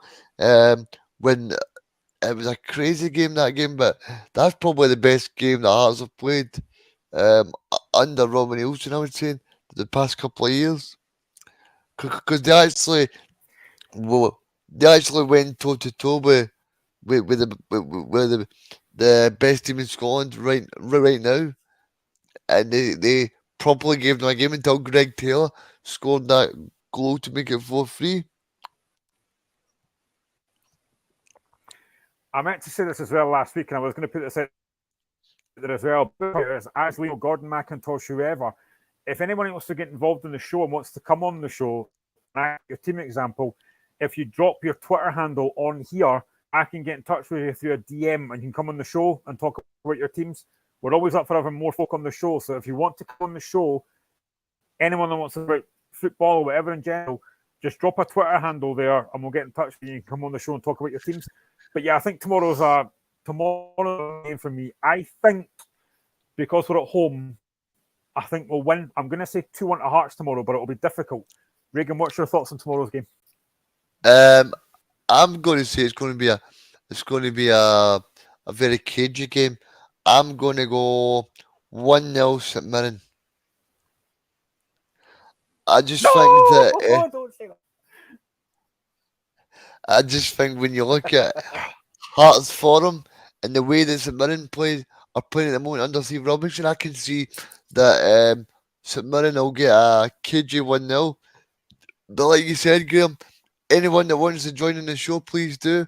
I know Graham's par's rubbish and Michael's um, Michael's par's rubbish as well, but those guys are great. So, yeah, definitely um, send your messages to Graham and get on. Aslino's going for a 1-1 draw. I think if it finishes 1 fan protest, I've got no doubt about that. Because we're going to go to the tomorrow, which is Pittodrie. It's Aberdeen against Kilmarnock. Aberdeen on a very good run. Kilmarnock, who can't win away from home. They've not won away from home all season in the league, which is absolutely bad. I think you've got to say, not Stephen Robinson. I think you've got to say, Reagan, that Barry Robson, since he's come, has done a fantastic job at Aberdeen. Yep, Mr. Robson is done fantastic. I mean, Aberdeen, like you said there, see, Kilmarnock, they've been stinking away from home. So, as they say, this. If you've got Aberdeen on your coupon and they get beat tomorrow, that is definitely a coupon buster, as they say, because I think Aberdeen are shoo-ins to win that game because Aberdeen's been playing really well. I really do like that Majowski up top. I think Majowski and Duke is very good player, and I think Aberdeen are looking positive. I think probably the best thing they did was get rid of Jim Goodwin, even though I like Big Jim. He's quite a handsome fella, but yeah, he's no getting the results in the park. So what can we do?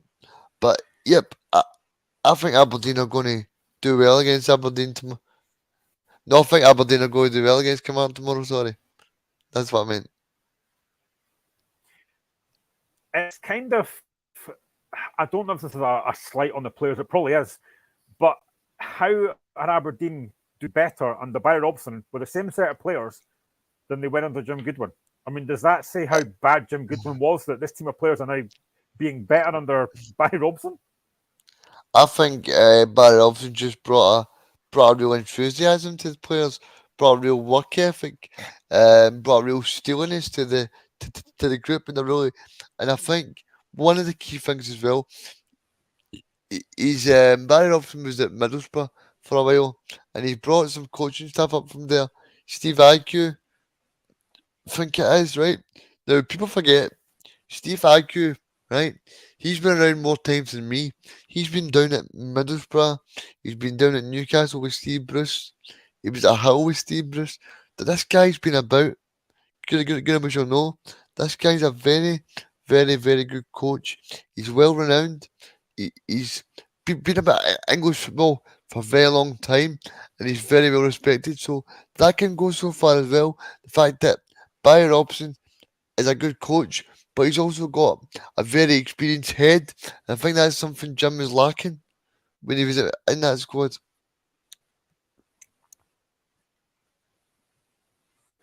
Yeah, I can't disagree on. I think Duke has been fantastic. Do you think Aberdeen can keep a hold? He'll go in the summer to no disrespect to Aberdeen, but a bigger club? Depends what you define as a bigger club. I don't know if Aberdeen are hoping to get big money from him or they're looking to develop him, but he looks a classy operator. I wouldn't be surprised if Rangers tried to buy him because I think he'd be relatively cheap. He looks very good in the ball, and I think when you think of players that are doing well in the league, I think Rangers particularly like to shop in Scotland.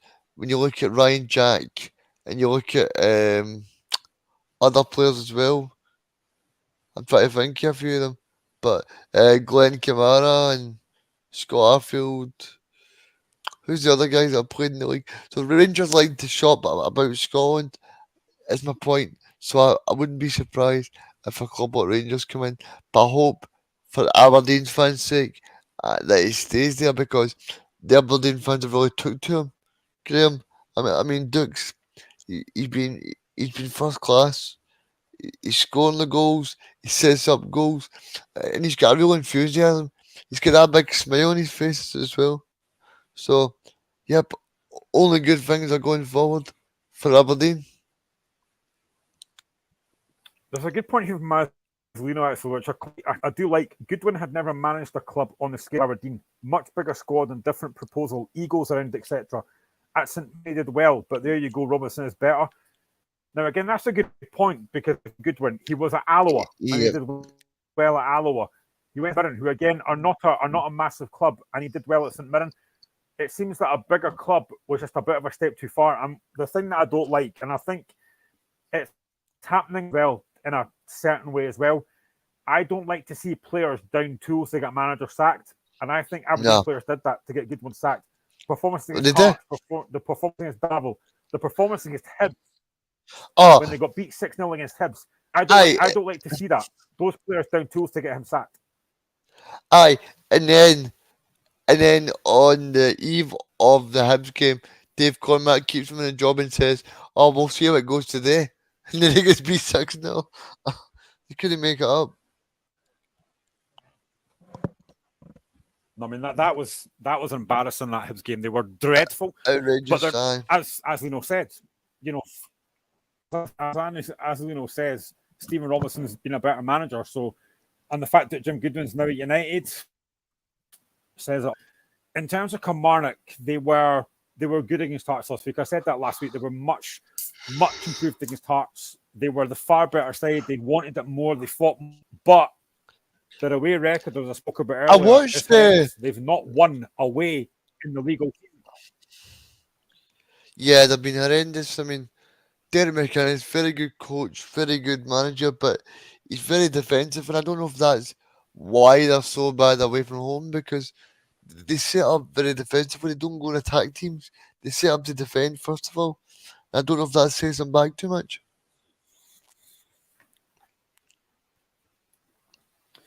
I think in terms of attacking options that Kilmarnock have got, I think Danny Armstrong's a decent player. I think Kyle Vassell's a decent player. Yeah, like you said there, Graham, Danny Armstrong. I was going to say Danny Armstrong. He's probably the one standout player that I go, that guy could play for Scotland eventually. I think he's got something. I think he does. I mean, he was good against Hearts last week, but during that pitch last week, Kilmarnock, and again, what age is he as well? See, when I'm not entirely sure. I think he's about 21, 22. I don't think he's much older than that. But the thing that I hate, and I said this last week, I hate when my team, whether it's Hearts, Liverpool, Scotland, gets outfought. But Kilmarnock did that last week, and that probably, I don't know if it was enough to keep Kilmarnock up. Listen, I don't think they'll win tomorrow.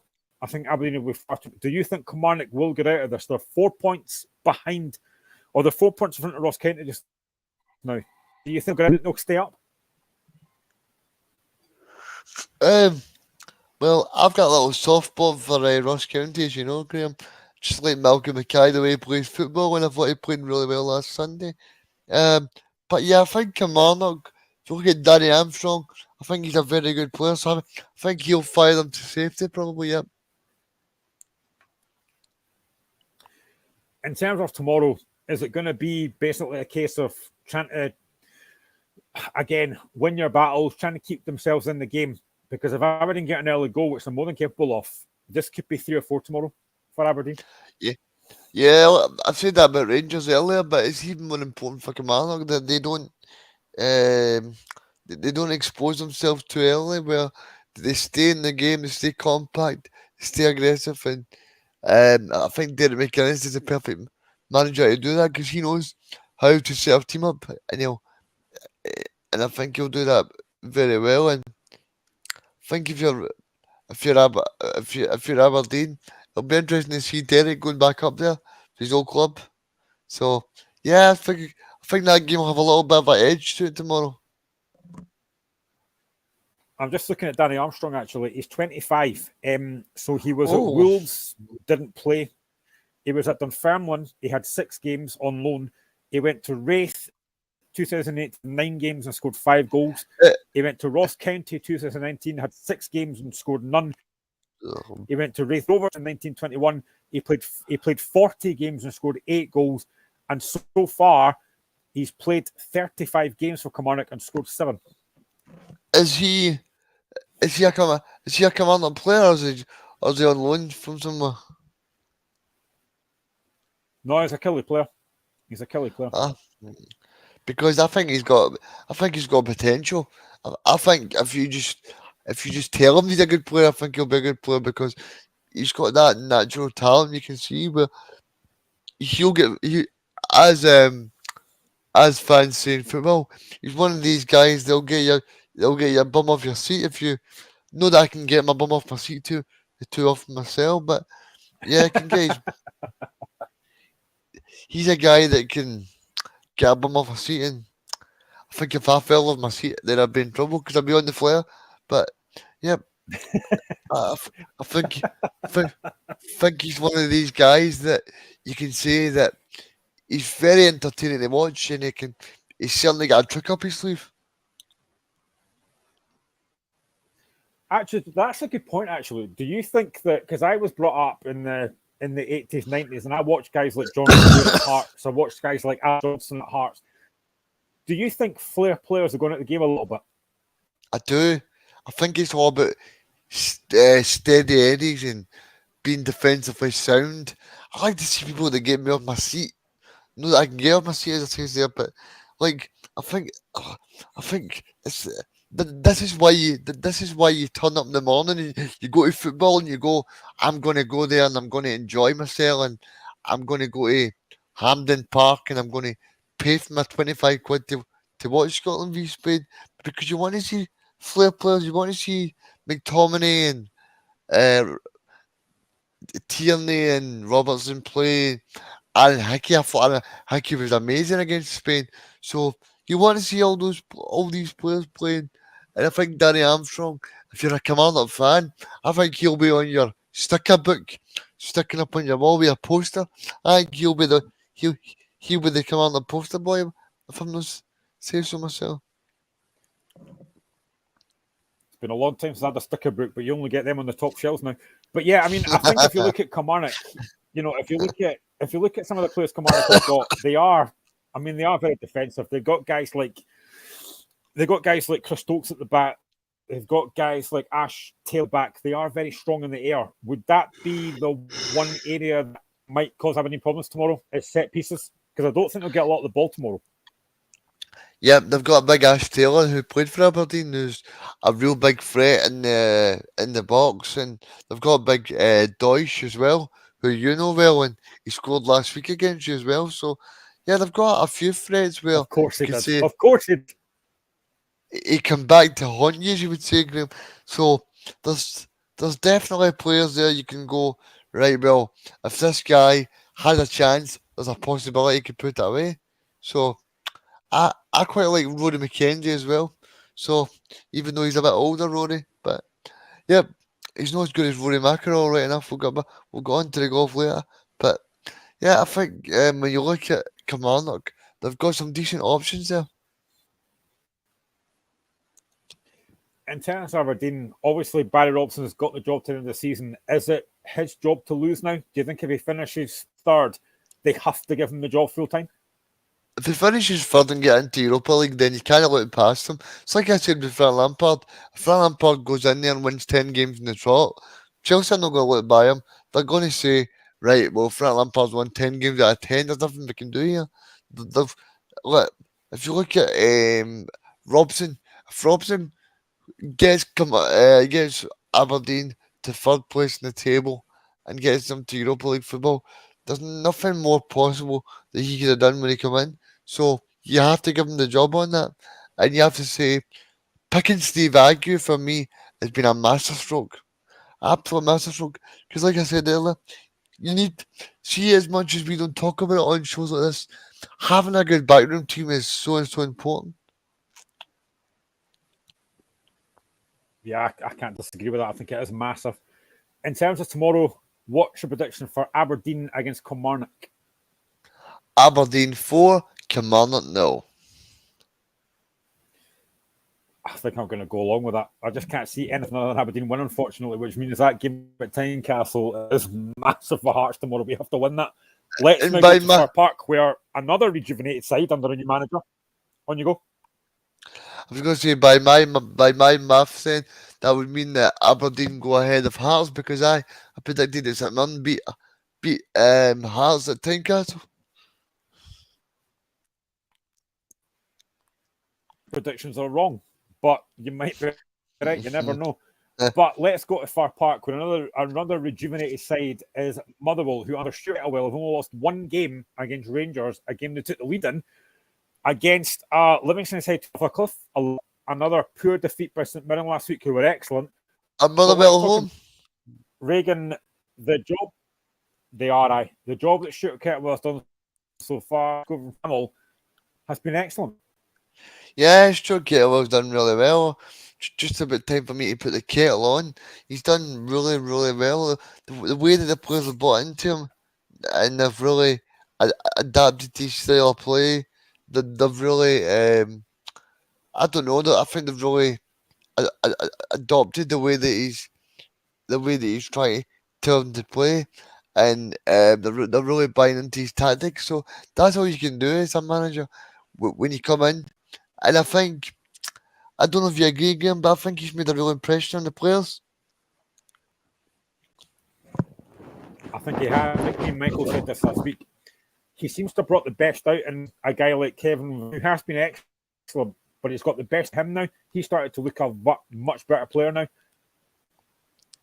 He seems to really give the players a real self-confidence, self-belief, and a real trust the process vibe, where they're able to try things and think, well, I better not do that because the manager's watching me. Because I think that was the case when Graham Alexander was the coach, where they only had one win in 2020, which was abysmal, and somehow they still managed to finish fourth. Remember when they had one win at home in 2020? It was a crazy start. Mm-hmm. So I mean, they went to the last week, scored 3 goals, and they were brilliant last. Yeah, they were great value for the win, and it's fair play to Kettlewell because he's gave every team that he's played against a real good game. I think they play Celtic next week. Is that right? Celtic away. Is that right? Yeah, I think it is. Yeah. So I think what he's done as well is he's brought in guys like Mikkel Mantron, and he's brought in John Obika to kind of help take a bit of pressure off Van Veen. And that's shown as well. I think the signings he's made have been very, very impressive. Yeah, because even if they're not taking the pressure off Van Veen, he's stopped that workload of Van Veen playing every single game. Because that was the one thing I said to you last season. It was me and you doing these shows every time last season, Graham. And everything I said to you, if Van Veen doesn't play well, Motherwell don't win games. And I think now, right, if Van Veen doesn't play, then Motherwell have got loads of attacking talent there where they can call on rather than just calling in Van Veen himself. I think Motherwell have left it a little bit too late to get top 6. They're 7 points off top 6. I think they've left it a little bit too late for that.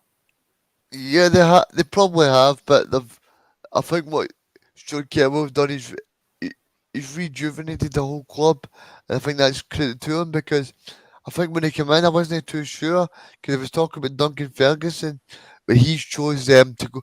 He chose to go vegan down at Forest Green and do all that stuff. I don't know if you've seen that, Graham. That's quite funny down there. He's chose to. I think I saw something last week that he tried a vegan. So I don't know. I saw a vegan one. I think he tried this week. It just looks very bizarre watching Duncan Ferguson being vegan. A vegan burger. It's very bizarre. And he's going, oh, it's lovely. And then he tried a vegan croissant, remember? Oh, that vegan croissant's lovely. But, yeah, fair play I've to never ever tried anything. I've never ever. Well, Graham, for this time next week, I want you to try something vegan. No, I'm kidding. Yep. In terms of that, I think Motherwell fans will be happy that they didn't they didn't choose to install Ian Holloway as the manager because I don't know if you remember, but I remember radio stations like this saying about Ian Holloway and Duncan Ferguson are the two main candidates. And I think that the fact that they've shown faith in Kettlewell is showing fruits at his labour because he's done really well and fair play to him because I think long term he could be the man to turn the fortunes of the club round. If you look at Livingston, their last 6 games only won 1. They've had a little bit of a difficult time under David Martindale. They're sitting 7th at the moment. They are only a point behind Hibs in 6th. Do you think David Martindale's men are kind of falling off a cliff a little bit? Can they get that kind of momentum again? Yep. As that song says, living on a prayer. Well, I think they're almost there, but like you said, they're falling off a cliff. So they need to try and build themselves back up again and see what they can do. Because, like we said, football's about momentum, and I think once you get into that momentum of either winning games or losing games, it can become a good or a bad habit. Because we always say in these shows, as much as winning can be a good habit, so can losing. Because see, if you go on a losing streak, Graham, it can be very hard to get out of because it's mentally really difficult to get out of that. And if you go to the press conference like I do sometimes, it's very difficult. If you listen to the managers, they'll tell you football's all about confidence and belief and um, being able to get messages across. And I think what Kettlewell's done, he's really transformed the club in terms of. I think the fans are really buying into him as well.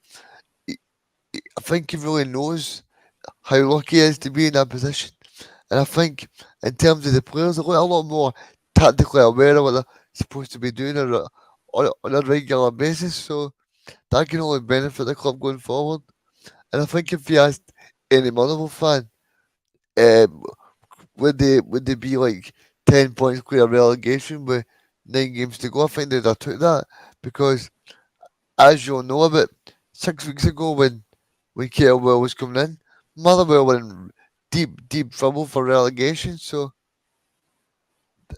I think it only bodes well what he's done so far, and Motherwell fans will be hoping they can take it forward and move the club forward into bigger and better things. Because Motherwell fans have been through a lot the past couple of years under Graham Alexander and under Stevie Arnold, and they'll be hoping that Stuart Getwell can bring success to the club because Motherwell fans pay their earned cash. They've not got a chief executive at the moment because Alan Burrows is away, but I'm sure behind the scenes the club will want to buy Kettlewell in the summer as well. In terms of Livingston, I said to Michael last week, I have heard through certain sources that Joel Nubley will be a Hearts player next year. Now, I don't know if that's true or not, but if Joel Nubley leaves, if Joel Nubley leaves, then a blow would that be to them? Is that for a taxi driver in Pennycook? Who's told you, Graham? Taxi drivers in Pennycook are bad news. Who's told you? I could never even remember source. I never get taxis. Not in Pennycook. I wouldn't risk it. I'm not that daft. You're a driver. Can you drive? Not yet. My daughter can though. Now. Who told you, Graham? Who's your source? Yeah, that's fine. I can't reveal that. I think in terms of Joe Nubley, I think we've seen that he's a very good player, and I think if Livingston keep him going moving forward, then that would be a positive. But I did hear David Martindale saying a few weeks ago that he is preparing to lose some key players such as Nicky Devlin and Joe Nubley. So I think if you're Livingston, it's all about how you move forward and try to get the best recruitment as possible. Because Joe Nubley is a very good player.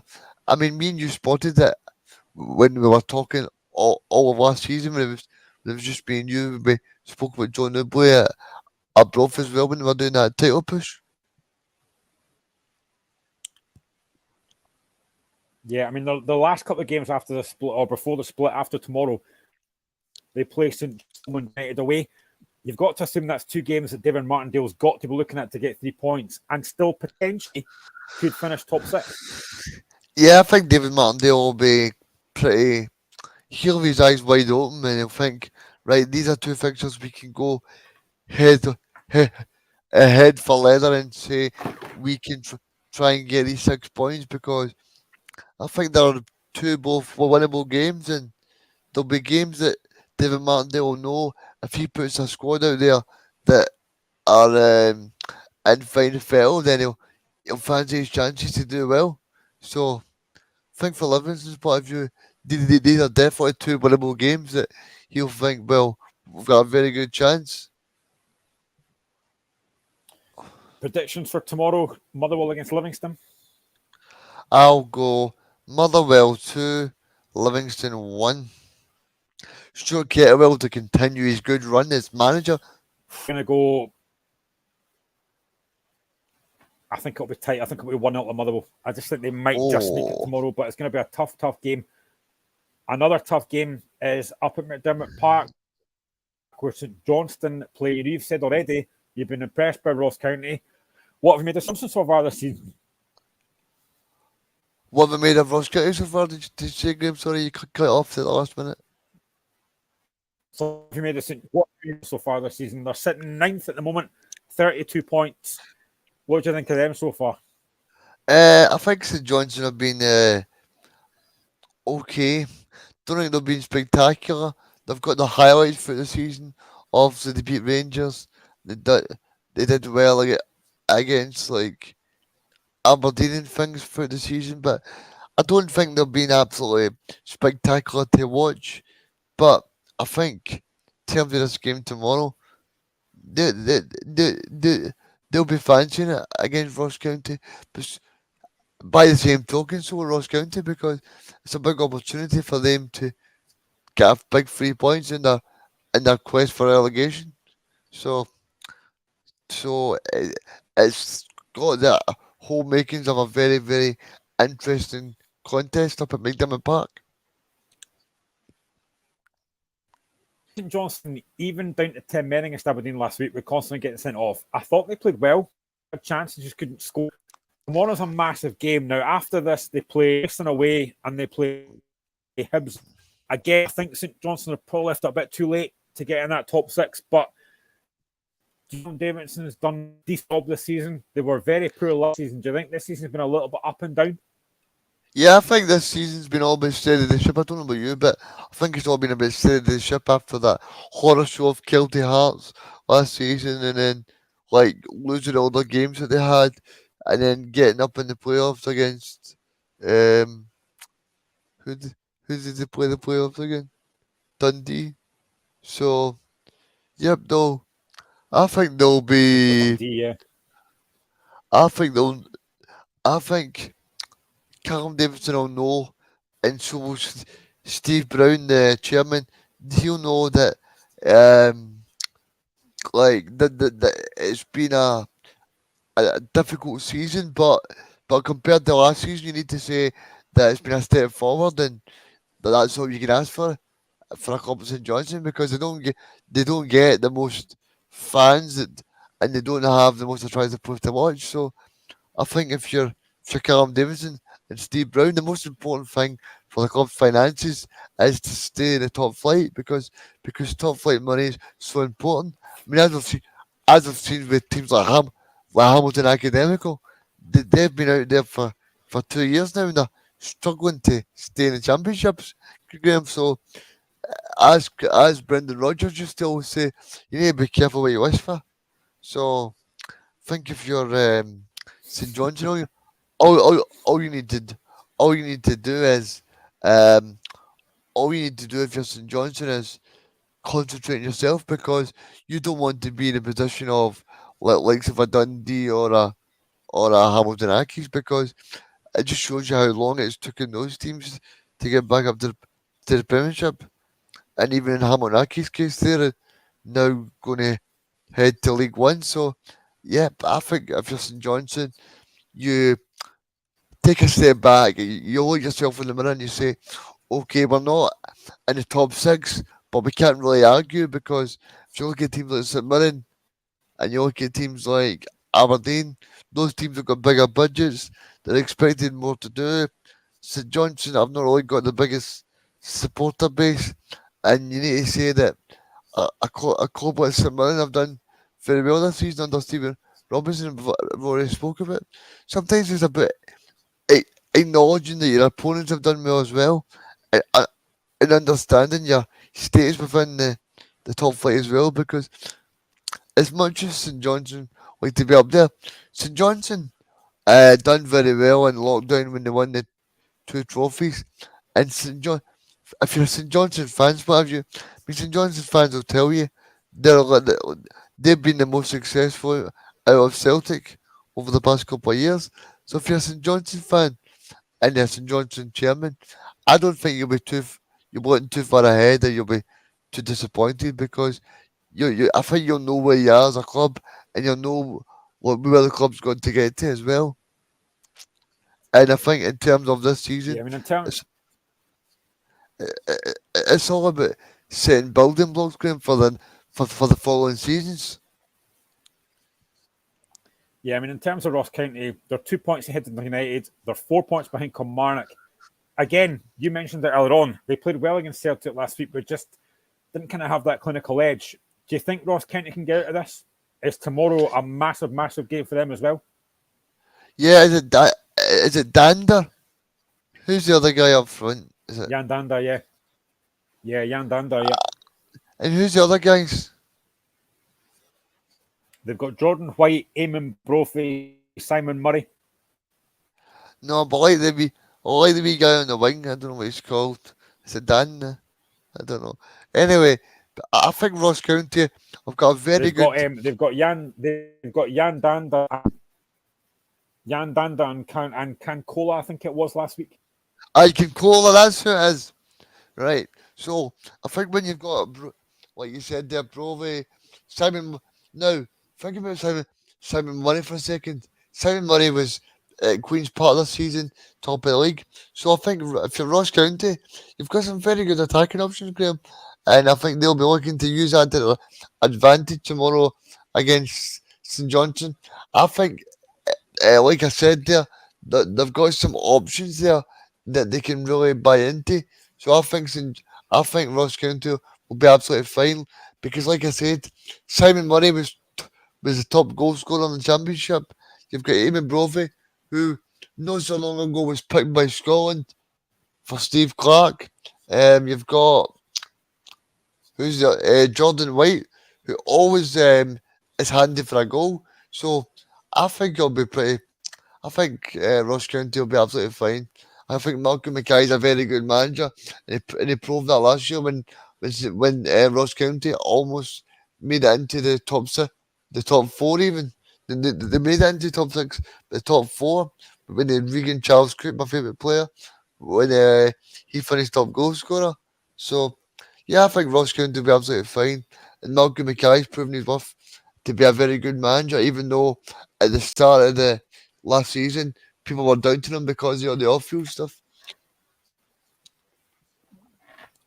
So you're predicting a St Johnstone win or Ross County win tomorrow? Or are you fencing going for a draw? I'll go St Johnson 1, Ross County 3. Malcolm Mackay's side are going to get back to winning ways up at Perth. Simon Murray, Eamon Brovey and Jordan White, 3 strikers on the score sheet.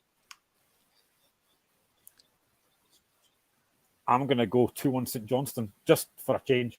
Oh, Final game on this weekend is at Tannadice, where Dundee United, bottom of the league, take on Hibernian, flown by Motherwell last week. We talked about big games.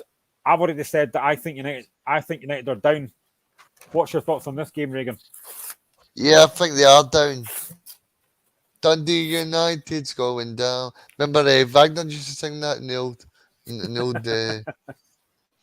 cameo when people used to send in their videos Dundee United's going down. Dundee United's going down.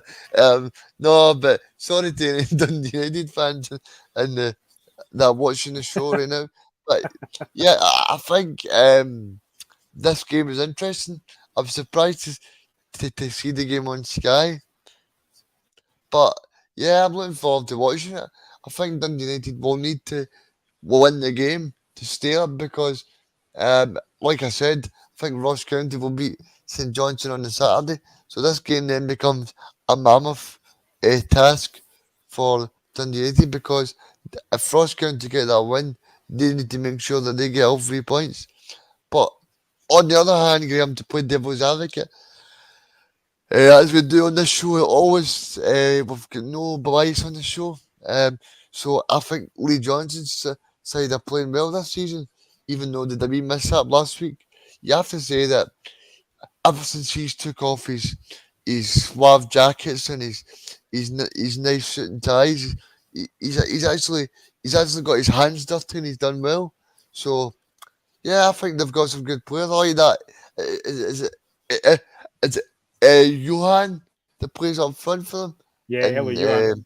Yeah, Ellie Johan, good player. is he injured? Is he playing? Because he seems to.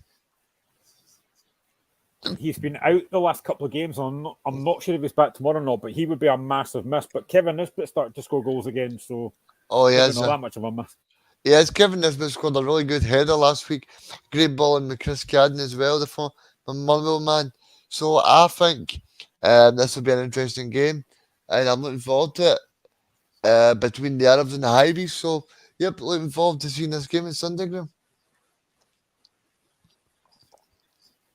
As Lino says, will I be at Tynecastle tomorrow? I won't be because I couldn't get a ticket for love nor money. I tried to go to a ticket exchange to get a ticket for me and my laddie, but I couldn't get one. So I think it might be a sellout again. But I'll be watching it. I'm nervous. I'm gonna admit I'm nervous for this game because it's such a massive game. I think Hearts will game because we're at Tynecastle, but I'm still nervous. Have they got ticket exchange now in Scottish football? They've got ticket exchange at Tynecastle. We've had for the last few weeks. But I think in terms of United Hibs game tomorrow, I mean, does there anything if United fan just now, is there anything that you think is positive? Any players that you think could call on, or is it basically just a case of Hibs are going to be far too strong for them? I think Hibs will be too strong for them, but if you're looking for positives, I always mention the wee Welsh magician, Dylan Levitt. I think he'll go to an Aberdeen or a Hearts in the summer because he's a class apart. But yeah, he's the one guy that I would stick my neck on. And then you're kind of hoping that Jimmy McGrath, who played with St Mirren under Jim Goodwin before, who's been there with Jim before, he knows what Jim likes. So you're hoping that he turns up in I suppose the other match winner would be Stephen Fletcher, the ex Highby. So it's got all the makings of a big game. Been good for United, to be honest. I think it does, but for me, it's a game United have. If there's any chance of staying up, they have to win that game. But I just think that Hibs squad just now, you're right. You know, not that long ago, we had Aberdeen Hibs was viewed as El Sacchio. To be fair, Lee Johnson's done a good job. Good job, I'm not going to lie. He's done a... Yeah, he took a bit of stick at the start of the season for being an ex Hearts man from people like yourself. But yeah, I mean, he's steadied the ship.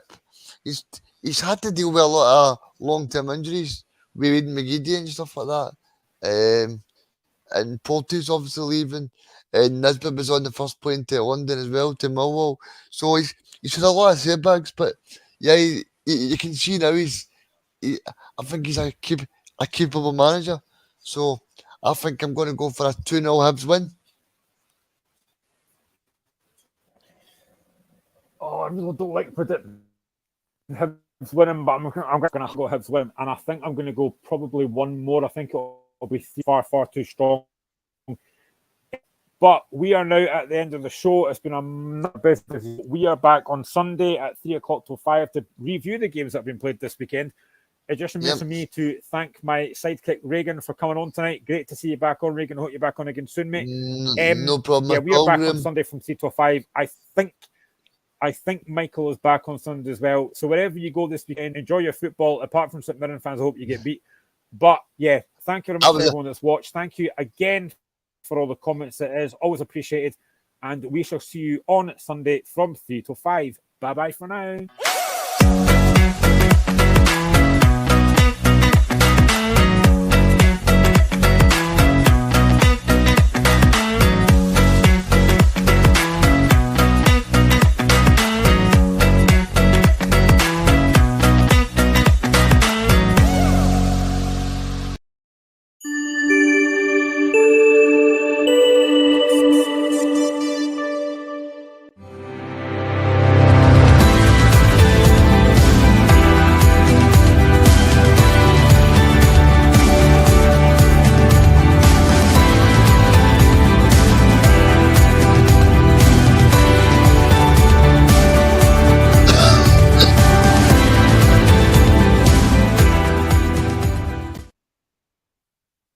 All right, Graham.